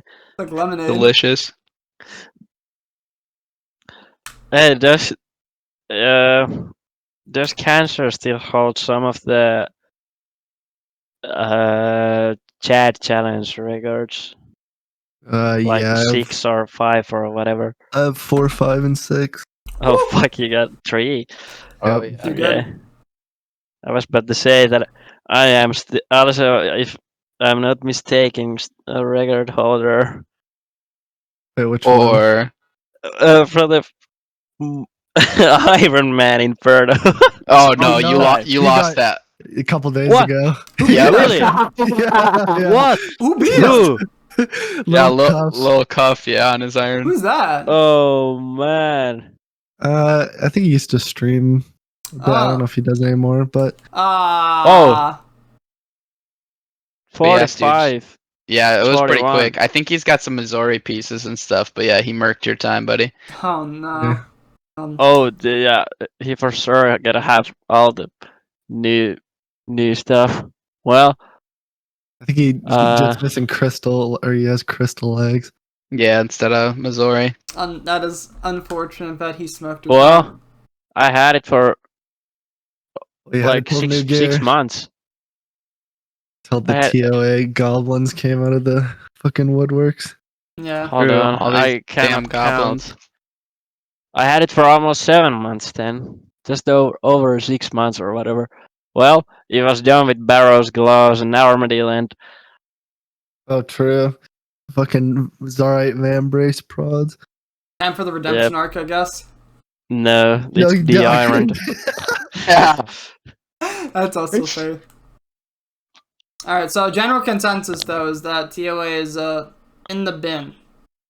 Yeah. I think it still has a chance, they make some tweaks and make it better, but I I'm like not it, like- enjoying it as much as I thought. Post 500 is fun for me in solos because you add like all the shit like double treble and Yeah. keep back and that kind of stuff. There's a few things with that, like the fact that Akka can just like randomly change styles with the spec. You don't make any mistakes and it just swaps.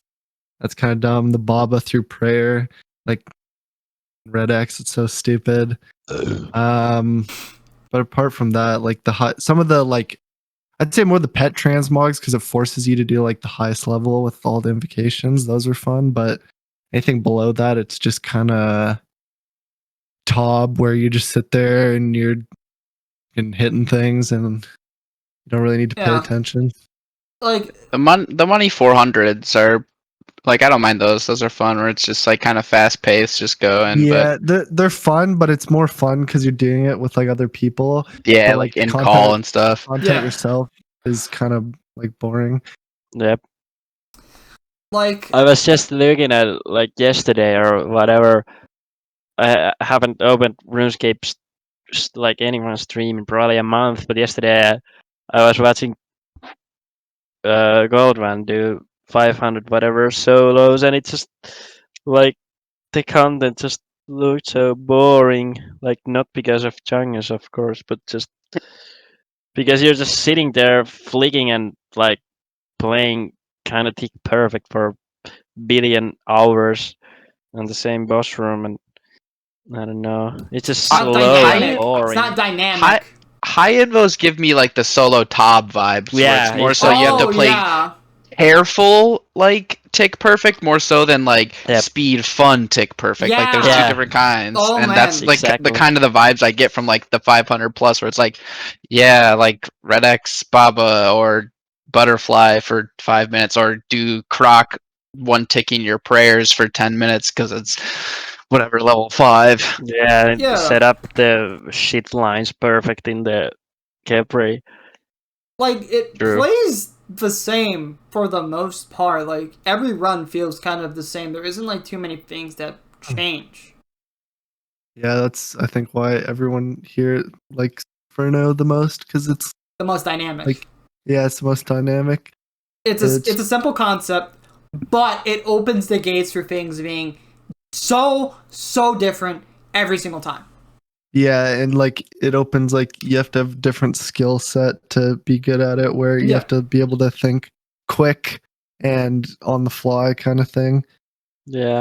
And there's so many small NPCs, so you like actually have to have like fairly accurate clicks. Oh yeah, Kinda that's like- part of the fun for sure. Like at what's it called? Like for Tob example, apart from Yeah. Nilo's, pretty much everything is like you can click anywhere on your screen and you're clicking the boss. Even Yeah. in Nalos, you can kind of have like semi-boomer clicks and kind of get past it, unless you're doing like Yeah, I guess 'cause- melee. Melee is probably the highest APM in like trio or duo. That is not easy at all. Yeah, I think it's a combination of everything being so small and you don't know where it's going to be.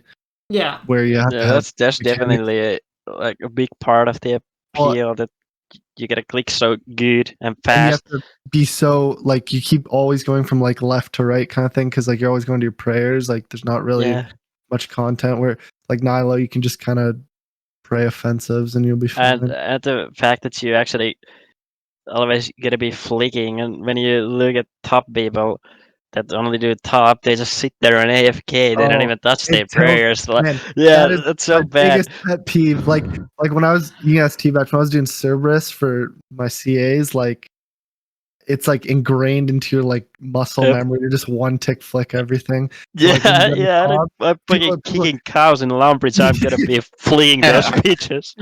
yeah, and then you can go do top with all these people, and they're like, "Oh, it's so to say, oh, I'm out of restart." Like, huh? Yeah. I'm in the same boat. I only flick if it's like my prayer's low, then I'll flick, but otherwise I'll just be kind of lazy. Prayer's best never my mechanic in issue. the game. It's mostly getting to Croc. It's like, hey, Cancer, you got an extra brew lying around? Which he always does, man. Always just has a full inventory of supplies. Me, on the other hand, I'd be into. Alright. So, I will say this, though.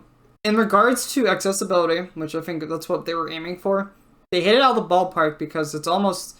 Did it already pass top and completions already, or no? Oh yeah, Yeah. that, Oh yeah, that in a happens few already. weeks, in less than a month. Yeah, so, like, in that avenue, yes, they basically opened the doors to rating for a lot of people.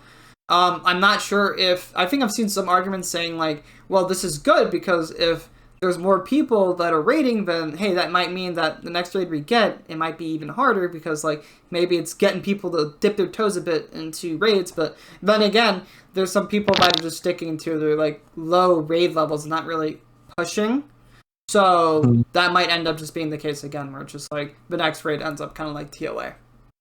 Yeah, like I could see maybe like if they made it so like where you had to have certain invocations on together or something, or like they carefully calculated. Like I feel like a lot of the invocations are really shit on how much points they give you. Medic? Like medic, yeah. Like if they balance that more and it forced people to like to get that difficulty versus reward to be more like make sense, Yeah. then it would push people to get better. But as of now, it's like doesn't make like Insanity's 50 and Medic is 50. It doesn't make any. Doesn't make any sense at all. Yeah, that aspect, I think, whatever accessibility for like the average player base, obviously nailed it because the Bobs of the world can log on and do some raids with the boyos and pull a 1KC shadow. Yeah. Fucking noobs. I, Go back to the mall. I don't mind there being easy content. It's just it sucks when you know that there's not gonna ever be like content that's really like because like if you think about it, like even the people that say don't do speeds, like most people like probably their proudest accomplishment in the game is like if they get an infernal cape, it's probably that because it's Yeah. like it's hard, you know. It's like it's a good achievement when you finally finish it. It's not easy. Yeah. I mean, We need the blue inferno. Hopefully that we'll comes be out. talking about that pretty soon. But the main point I want to say is, so who was it? Cancer that played RS3, right? Yeah. How would you say the enrage systems are? Like those are accessible, and then if you want to go even further, you really can push forward, and it's not easy, right? Yeah, like so well first of all, like I played up until like 2018, I guess, 2019. And so the biggest one with Enraged was Telos. And the way it worked is so like let's say it's like 250%. It went all the way up to 4,000%, right? Yeah. And like 4,000% was like no one got a 4,000% completion until like I think almost 2 years after it came out. That's like how difficult it was for the time. But then every like 500%, it added new mechanics that made it so you had to play all the way up to 4,000 where you had to be perfect. And the drops scaled really well with it too. So like under 100%, like you just couldn't get unique. So it was like kind of like entry mode. And then there was like cosmetics along the way. You get like titles and stuff. And then just the higher, and then there was also the kill streak mechanic too. So every time you got a kill, you get your loot and you could continue. So the loot would stay in the chest, but like for uniques, you're risking them. So if you die, there's no tellies out, and if you die, you lose the uniques. So the more you risked, like the more reward kind of thing. Yeah. So you could do a streak to whatever enrage you want. Like you collect whenever you want. So maybe you start off with some smaller streaks and then you work your way up. But there's definitely a incentive to get better to make more GP an hour. So I really like that. And then there was like all the extra stuff which old school doesn't really have. Like so at like 500, 2000, 4000, you get special colored titles like to go in front of your RSN. Like it'd be cool if like, you know, for Inferno or something. I guess like the fan kits kind of like that, stuff like that. But for more content, it'd be cool to have like high skill gap cosmetics rather than, you know, like ancestral kits where it's just in RNG dice roll. Yeah. I really like the approach they did with how you can get the kits and transmogs in this, but the main point I wanted to just highlight was that you'd say Enrage was a very good mechanic, right? Oh yeah, like it was good, the scaling was good, but then also just the fact that there was like whole new mechanics at certain Enrage like checkpoints that made sense. I don't know how good old school would be with that, but it was stuff like, so like for example at 250% it went from 4 to 5 phases kind of thing. So like it was actually like big changes to the boss. And then like at 1000% there's an ability called Immortality, and he does like a insta kill bomb on the last phase. You couldn't use the ability anymore and like to cheese it, and you had to like do it as intended kind of thing. So like each checkpoint you just had to play better. That's all it really was. Okay. I know now you can literally just do it blindfolded and do 4K because I know Evil Lucaro, yep.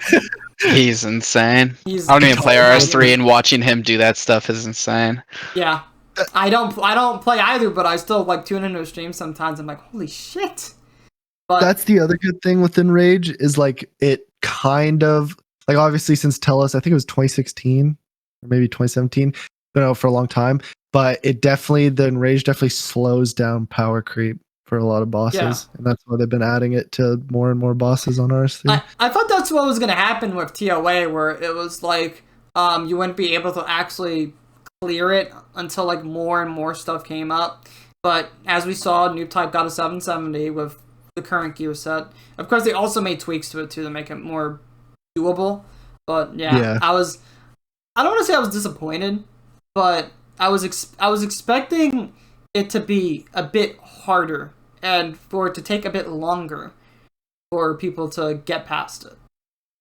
Yeah, like I agree. Especially when the fan kit came out, I heard 500. Like the first week, I was like, Jesus, that's gonna be wild. But now it's just, I don't know. I wish they would have made it where like you couldn't do entry mode for like even like the first day or two, just to like have the excitement of what TOB was, where it's like people were struggling to get like that first KC. The only issue if you do that is it probably like push people away very early. But I just love seeing those kind of raid races. And Destiny 2 or Destiny 1, because like both of them did the same thing where they have like a contest mode on release for raids. Those are probably far like some of the most fun watching people just compete to get like first completion. It's just so good. Yeah. So if they did that, then it probably would have taken much longer, because then we wouldn't have figured everything out so quickly.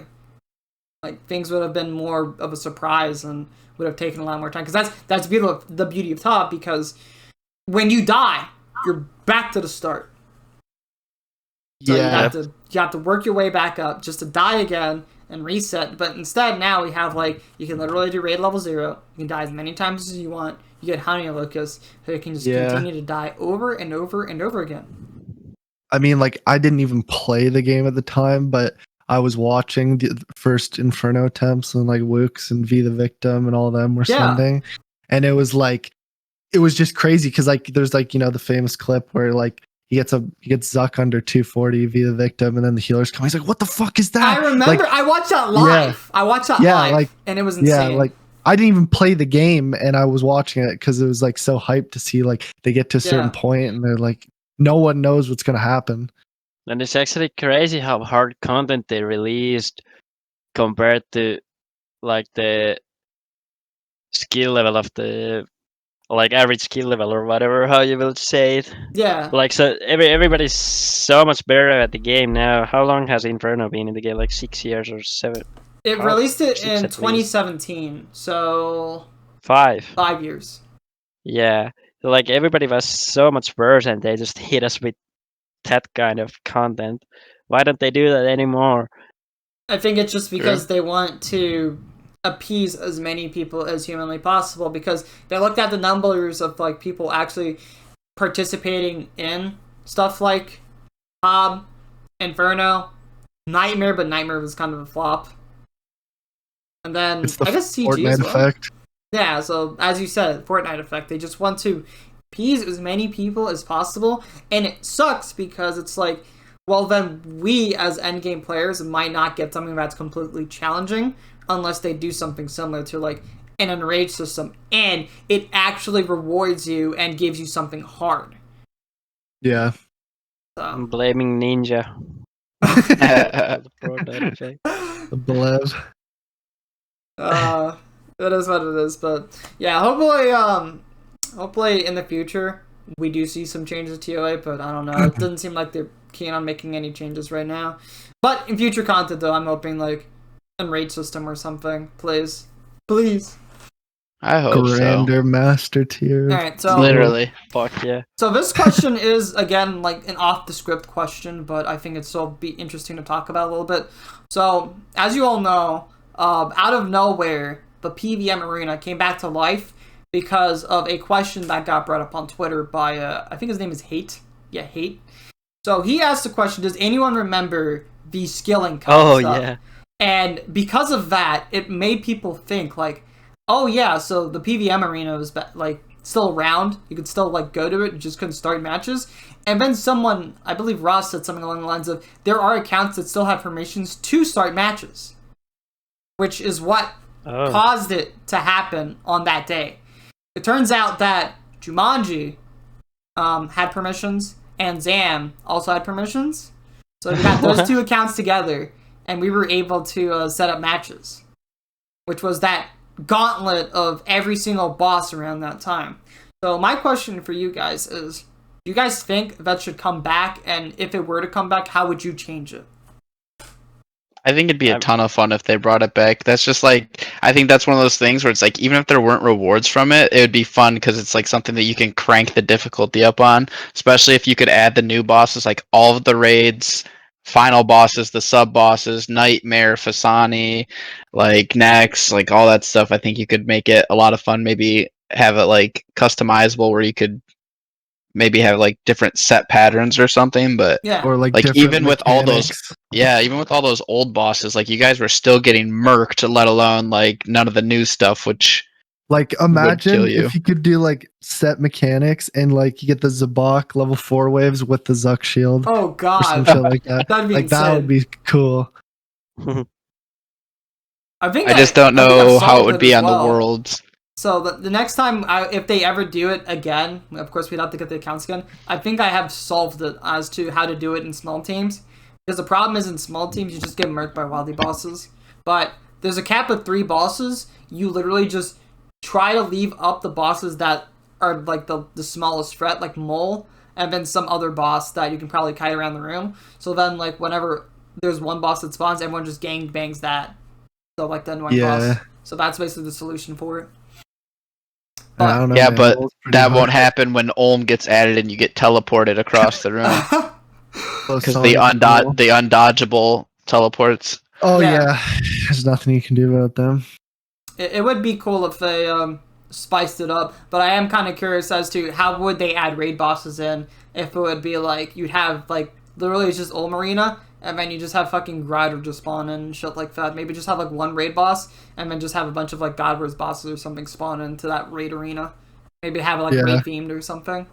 Hard mode Verzik with all the bosses spawning. Oh god. And triple Jads are just off in the corner. Yellows are about to happen at top. You get fucking Ohm portal to the other Oh side. man. Oh, see, like just like even those combinations that we thought of in whatever 2 minutes, I think it could be a lot of fun. Yeah. I mean, already having like what was it, like Arma, Jad, and some other shit is pretty scary. Oh yeah. Oh yeah, when you get like Callisto and KBD, if you don't have like protection and stuff, it's just And like KQ. yeah, you're just getting Range murdered. tree. they absolutely ranch you. It's so cringe. Especially the solo bosses that like Jad, when it just like randomly, like everyone's gotta be flicking it because you never know when it's gonna like Yeah. swap at the last tick. Or even make it where it hits everyone too. Could just be Ooh. wild. Oh yeah, That would be scary if it hit everybody. Oh man. 6 Jads. I want 6 Jads at Zuck. So then you just do Yep. the 6 Jad skip instead of killing them all. Oh my god. Don't give people ideas, bro. They're gonna try to same ticket at that point then. Unless they're automatically targeting you right off the bat. Nah, yeah, same ticking it would be cowardly behavior. You gotta just every tick flicking the NPCs while moving with the shield and tagging the healers. But yeah, I do think it'd be cool if they brought it back like full front. Maybe like off the start they could just bring the old one and then maybe make some tweaks to it. But I think it's interesting and there could be some competitive aspect to it if they updated it a bit more. I felt like there hasn't been a lot of love when it comes to any PvM related tournaments. We had We had Deadman mode, but that's not really PvM. That's really PvP focused. Yeah. Yeah, and some, like most of the player base is PvMers, and there's a lot of cracked PvMers. Maybe this might not be the 100% solution because at the end of the day, there is some RNG to it, but there's also some strategy and like coming up with setups and figuring out ways to kill stuff quickly. But I feel like those are going to be ideas that generally just, people will figure it out really fast. But I don't know. I feel like it'd still be fun just to screw around with friends and maybe have some competitive stuff for a bit. Yeah, like especially too because it's just like all for fun. Like there's no like real benefit from it, so I don't see like it pissing anyone off because that seems what everything's about now. Like when adding new content, they just gotta make sure they don't start a riot. But I don't really see any downsides to that. Yeah, it's the issue. It's like you're trying to please both sides of the coin, and at the same time, like both of those sides are like fighting each other to the death because it's like it literally feels like high level community is at the throat of like Reddit, and it's just always those two bashing. I swear, every time I look in a blip, it's always them saying like, I can't stand reading Reddit, this actually sucks. And then you look in Reddit and it's like, oh, these obliv rats need to be banned, they're all bug abusing, oh, WP rats. And it's just like, it's just so hostile, man. Like, that's the issue. You'll never be able to appease everyone. I feel like there are ways to try to appease everyone. There's always going to be like complainers, but the only way to do that is it's content that's kind of stuff that everyone can do, but stuff that also becomes harder and harder as you progress. Yeah. Yeah, I'm back. My bad. No, it's fine. I saw the message of here beef there. But yeah, Stuge, what are your thoughts? Would you like to see the PvM Arena make a return? Yeah, but I'm just completely not even sure what it is. I just saw the tweet from the hate or in Zscape or yeah. So the basic like the brown arena with the God Wars things and whatever. Yeah. It's a list of a bunch of NPCs from like the 2014, 2015 era that spawn in an order. And if you don't kill them in time, it keeps spawning NPCs. It caps at 3. But you can have some really scary combinations like Armadillo and Callisto and KQ up if you don't kill stuff in time. Oh yeah. It's like zombies, dude, where they just like keep rolling in waves. Yeah, it's horde mode. No, that's gaming. Yeah, it looked honestly super fun, and it's like all the old stuff even too. Like it was none of the new stuff, so I think it could be a lot of fun.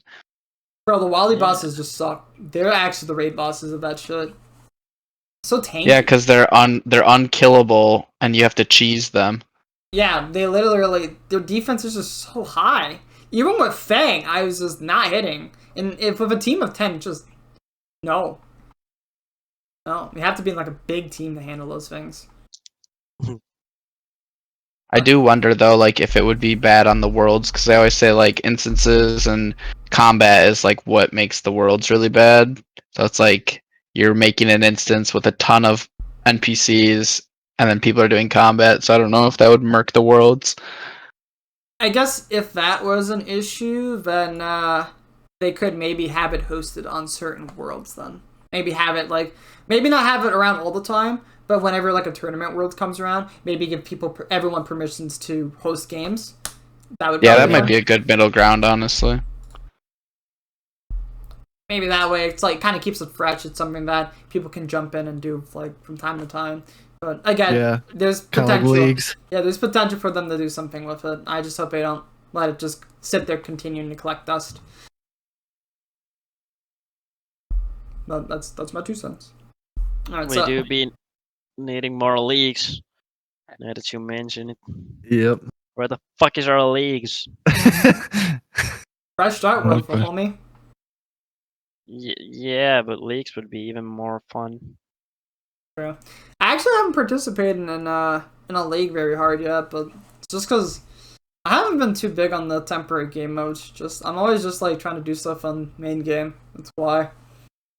Yeah, the first and the third were like all right, but the Trailblazer one, that was sick. Cause like the first one was just all around kind of shit, and then the third I one, didn't even play the first one. the third one you just did more damage. Like you didn't have to change anything, but with like the reduced tick speed on the weapons in the second one, like you actually had like you have a 1-tick blowpipe, you actually have to play everything different. So you have to crystal bow every time you move, that kind of stuff. Yeah. It was cool to just have like a whole new play style instead of just same shit, more damage. It made things very interesting with what they did in the second one. Yep. And you weren't mega RNG capped on the Trailblazers like in the last league. I think that was a big mistake. Yeah. That was stupid. Trailblazers just were goated for some reason.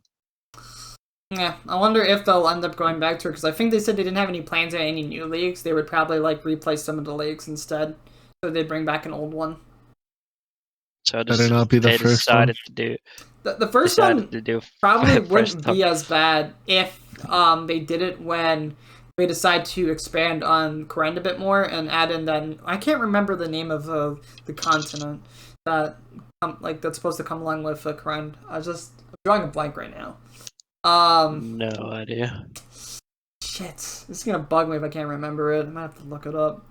But it's the one that was mentioned in the quest that people from Koren ran away from when Zaryte took over. But I'm hard drawing a blank. Whatever. Yeah, I can't read. I don't read the posts. Yeah, it's fair. That's a question for Boris. He knows literally all The old lore. school lore. Legit, man knows that lore so well. He's got to do something while he's coding plugins. True. All the lore stuff is kind of nice, but still, the Zaya lore isn't interesting for some reason. It just doesn't feel like as authentic or something because it's not like old school, like 20 years old, like shit that was made up 20 years ago on the like OG RuneScape. I don't know why. I don't know. I kind of like it, but I can kind of see some people not liking it. I don't know. I have a wait for my space bar for quests. Yeah, that's also true. I typically do the same thing, but I read afterwards in the wiki. When I got the quest game on the Iron, like way back, like 5 years ago or whatever, I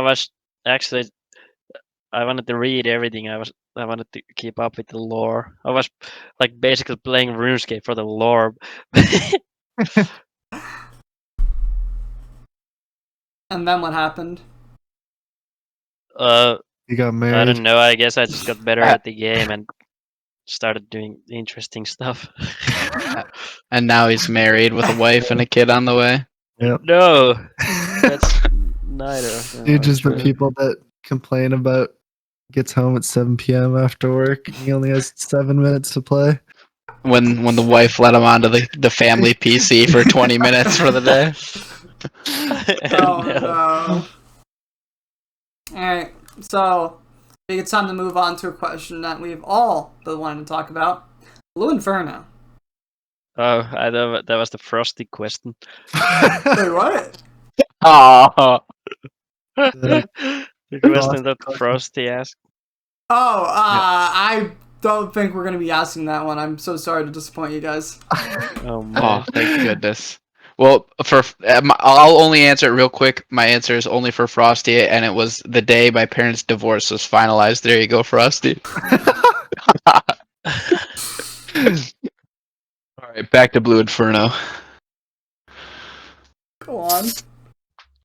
Oh, was there a question behind it, or are we just chitter chattering about it? What do you want? What do you want from it? Like, we've seen some stuff about it, so what do you want from Blue Inferno? I want people like because they said wave 8? There's like 12 waves, and like 8 to 12 is supposed to be harder than Inferno. Yeah. I want people to be shedding tears at the thought of the final boss. Like I want it to be so goddamn difficult, but I know it's not gonna happen. So I have no hopes.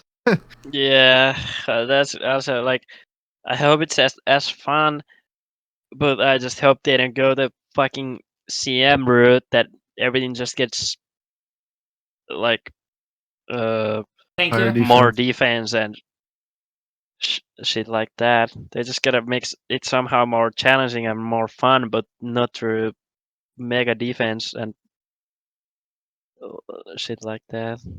You can probably come up with something crazy. Like maybe do something like, well, of course they need to make it where it's not it's doable for everyone because it seems like that's their approach right now. But if they really want to make it hard, maybe do something like for Inferno, just remove the pillars in the final waves. Good luck. Something like that. Well, I think Yeah. the Blue Infernos can be similar to like how Toa is, where it kind of scales, where it's like Yeah. the whatever 0 to 4 is like one tier of the cape, 4 to 8 is one, and then 8 to 12 is another. So it's like, yeah, sure, maybe you can do up to 8, and then you slowly have to work through getting through 12, which might be their best case scenario. But Do you I think hope it has replay value. it they said something about like there being like tradable unique. There's also gonna be modifiers if I remember correctly. So Yeah, and they're random. Yeah. So for any of you guys, have you guys ever played like a roguelike game on Steam or something? No. Nope. Well, I've played some games like Binding of Isaac and Nuclear Throne where the runs play very differently every time because they're different seeds. So as you progress, there will be like different upgrades. So every run feels different because you have like different combination of things to make you like play. You have to play a specific way based on what you get and make decisions on what you see.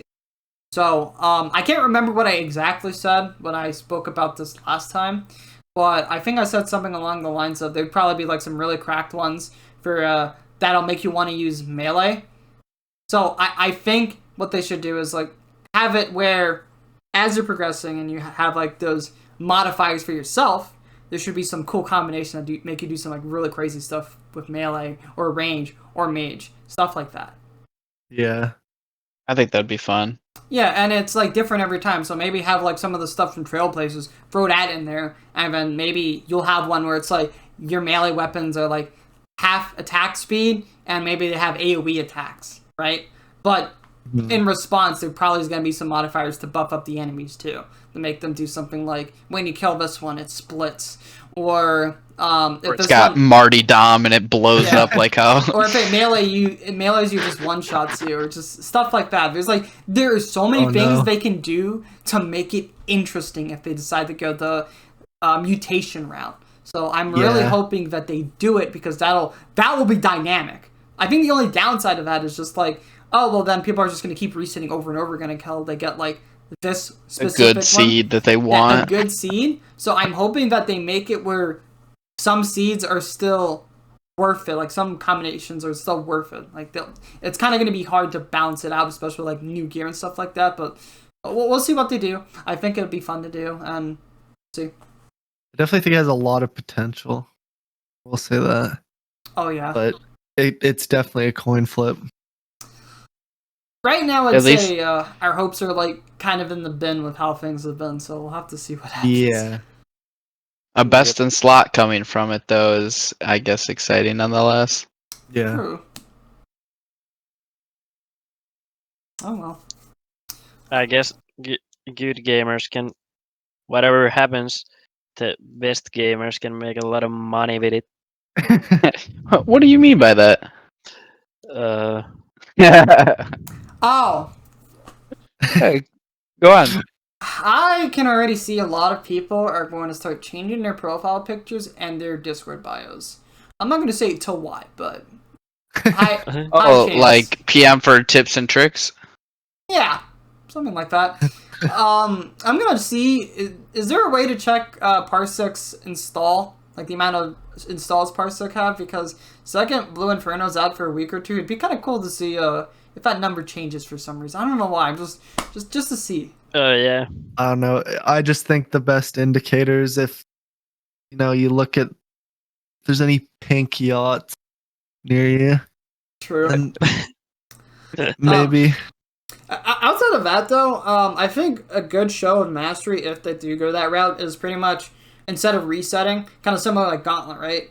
The best players will make the best out of what they have and probably get like a lot of KC in an hour, depending on what the time is for. I'm not sure how long it's gonna end up lasting, but I'm assuming it's gonna not take too long. But yeah, the best players are gonna be able to make the best out of every situation, so that'll be cool to see. Something to do. Like if you actually make money from it too, then Yeah. That'd be so sick, honestly. So I feel like they wouldn't even need to come up with like new mechanics to make it fun. Like they could rip mechanics from any of the bosses they have currently and just kind of throw them all together, and it could be a lot of fun. Yeah, I mean, just adding mutations or something like that is, I feel like, just enough to throw in stuff that's already in our game, maybe make some tweaks, but just that new idea on its own is something that'll be interesting. yeah. But we'll have to see what happens. I hope they continue with it. Hopefully, that's what they mentioned in that like Winter Summit thing, but who knows? Yeah. Yeah, it'll come out in 2028. Don't worry. Alright, so I think I do have one question left, and that'll be the final question for this. So, what are your guys' hopes for the future of PvM and just anything in general that might save this game? Because right now, I'd say that endgame PvMers are kind of in a dip. A lot of people that are burnt, they didn't come back to the game. There's some people that are just not playing at all, just completely quit. They're not coming back. So, what do you think they should do to kind of, bring the hopes up, maybe bring some people from the high level back?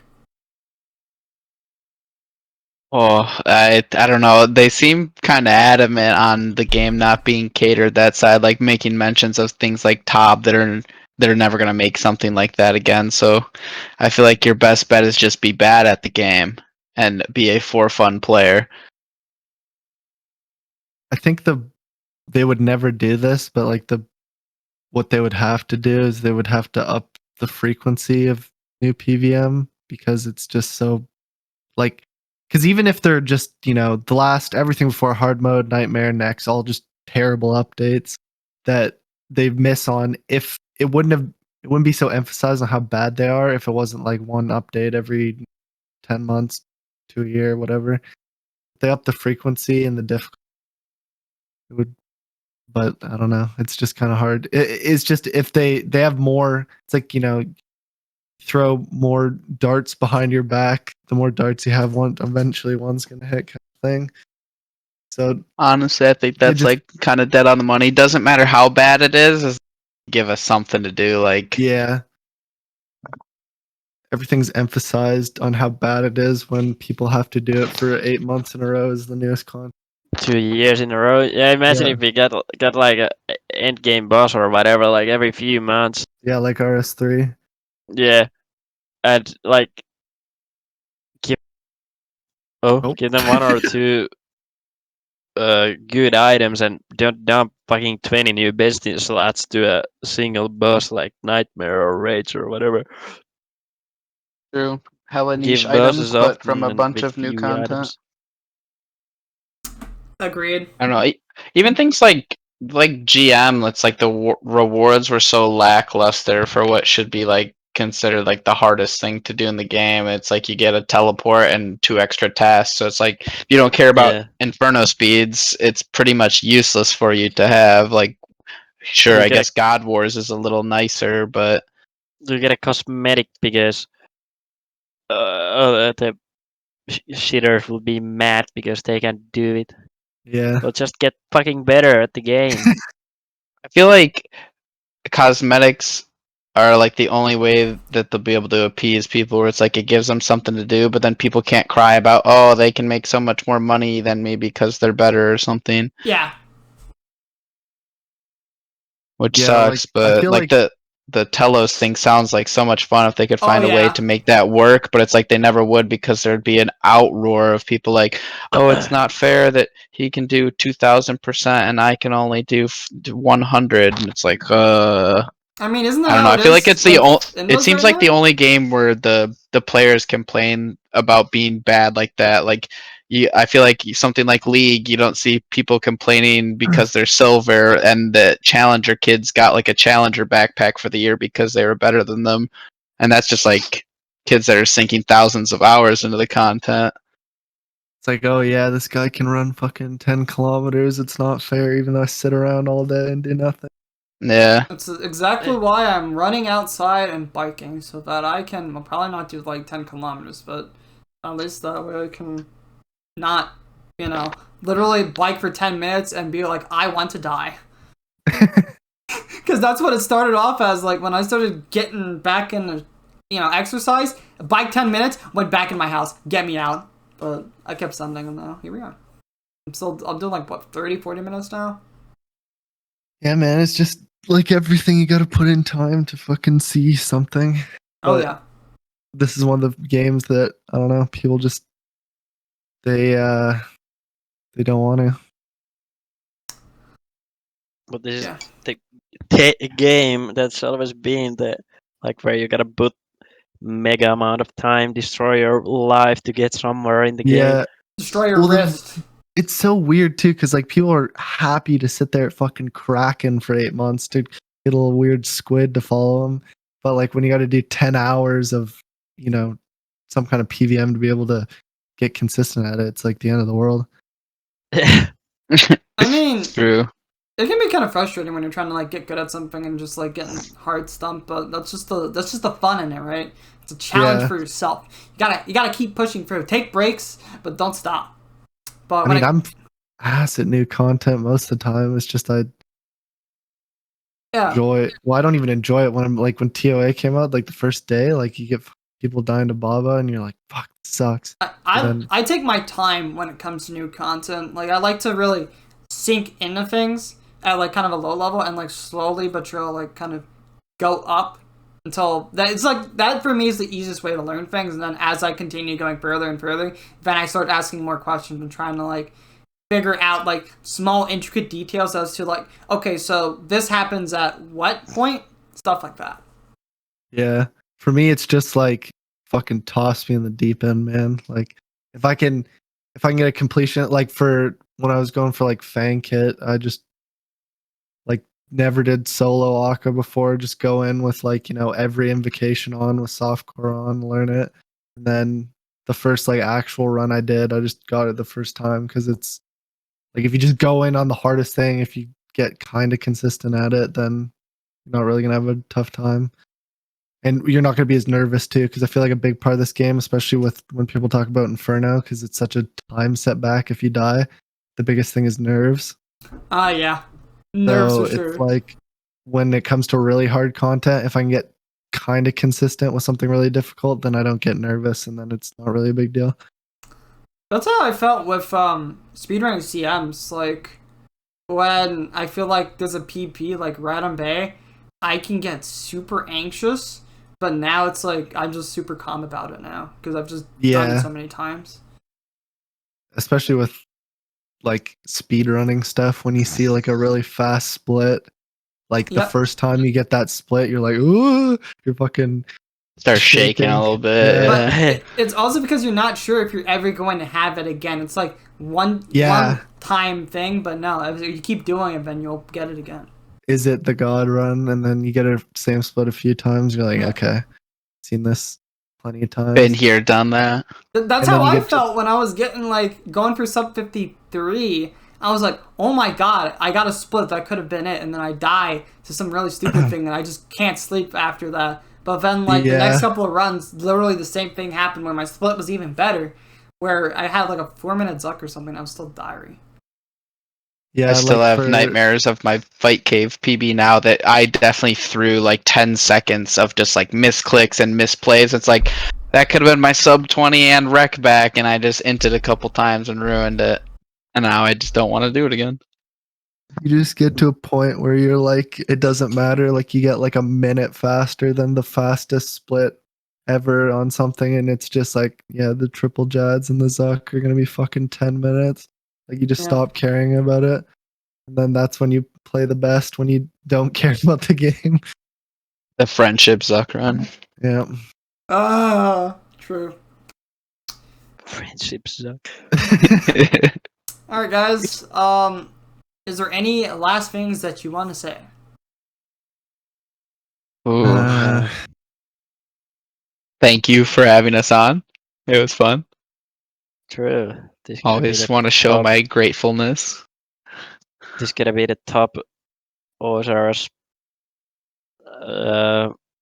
Is this a like podcast or Podcast, yeah. reviewer? Pretty much podcast, yeah. Well, to be fair, Tbach, you somewhat organized this because originally it was going to be just me and you, and then you suggested, oh, what about Cancer and Stuge? And I was like, you know what, yeah, let's give it a shot. I figured it'd spice it up a little bit. It 100% spiced it up. Now I gotta go edit some stuff out, but other than that, you know, I feel like we were pretty tame. Like 100%. if you would have caught us one day and like just recorded like a Discord call raw, like without saying like, oh yeah, that's for a podcast, you would go to prison. But you know, knowing ahead of time, you gotta tone it down a little bit. Yep. Yeah, I appreciate it, guys. But should I like, what would I throw in the comments? Would I just throw in like your socials, or what should I put in? Home address, maybe, I don't know. Alright, let's not do that, but yeah, just let me know if there's anything you want me to throw. You can in the put my description. Twitter there. I guess my Twitter, my YouTube, if people want to watch Jad speeds, I guess. Oh, right. You have a YouTube. Oh my god, I need to watch it. Alright, I'll make I sure only to- got a couple runs uploaded, and that's about it.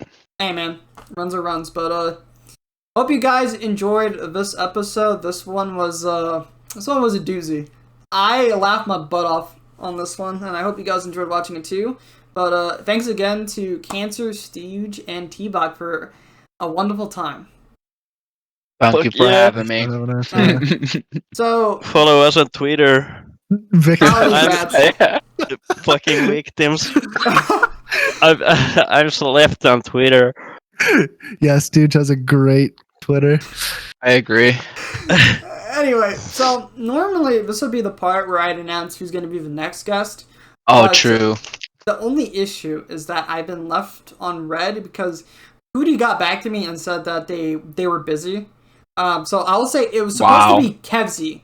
But Kevzy, I was supposed to reschedule because it turns out Friday, which was going to be the day of it, we are heading up to New York. So I was going to see if I could do it Thursday, but he's nowhere in sight. So it might be surprise guest, it might not. So stay tuned, guys. I'll probably announce that pretty soon of what's going to end up happening. But if he doesn't get back to me soon, we'll have to do a plan B. It's gonna be the same trio again. Yeah, surprise, it's us, but with Hezbollah in call 2. Oh god! Oh, with Hez, it's gonna be a fucking fiesta. All the Hez. future interviewers, they're gonna think that it's just you two, and then we just join the call. What's going on in here? Alright. On that note, though, I will call it here. So, again, thank you guys, and until next time, I'll see you all for Thank you. episode number 6? Not the next one? E9. Yeah, 6. Alright. See you guys.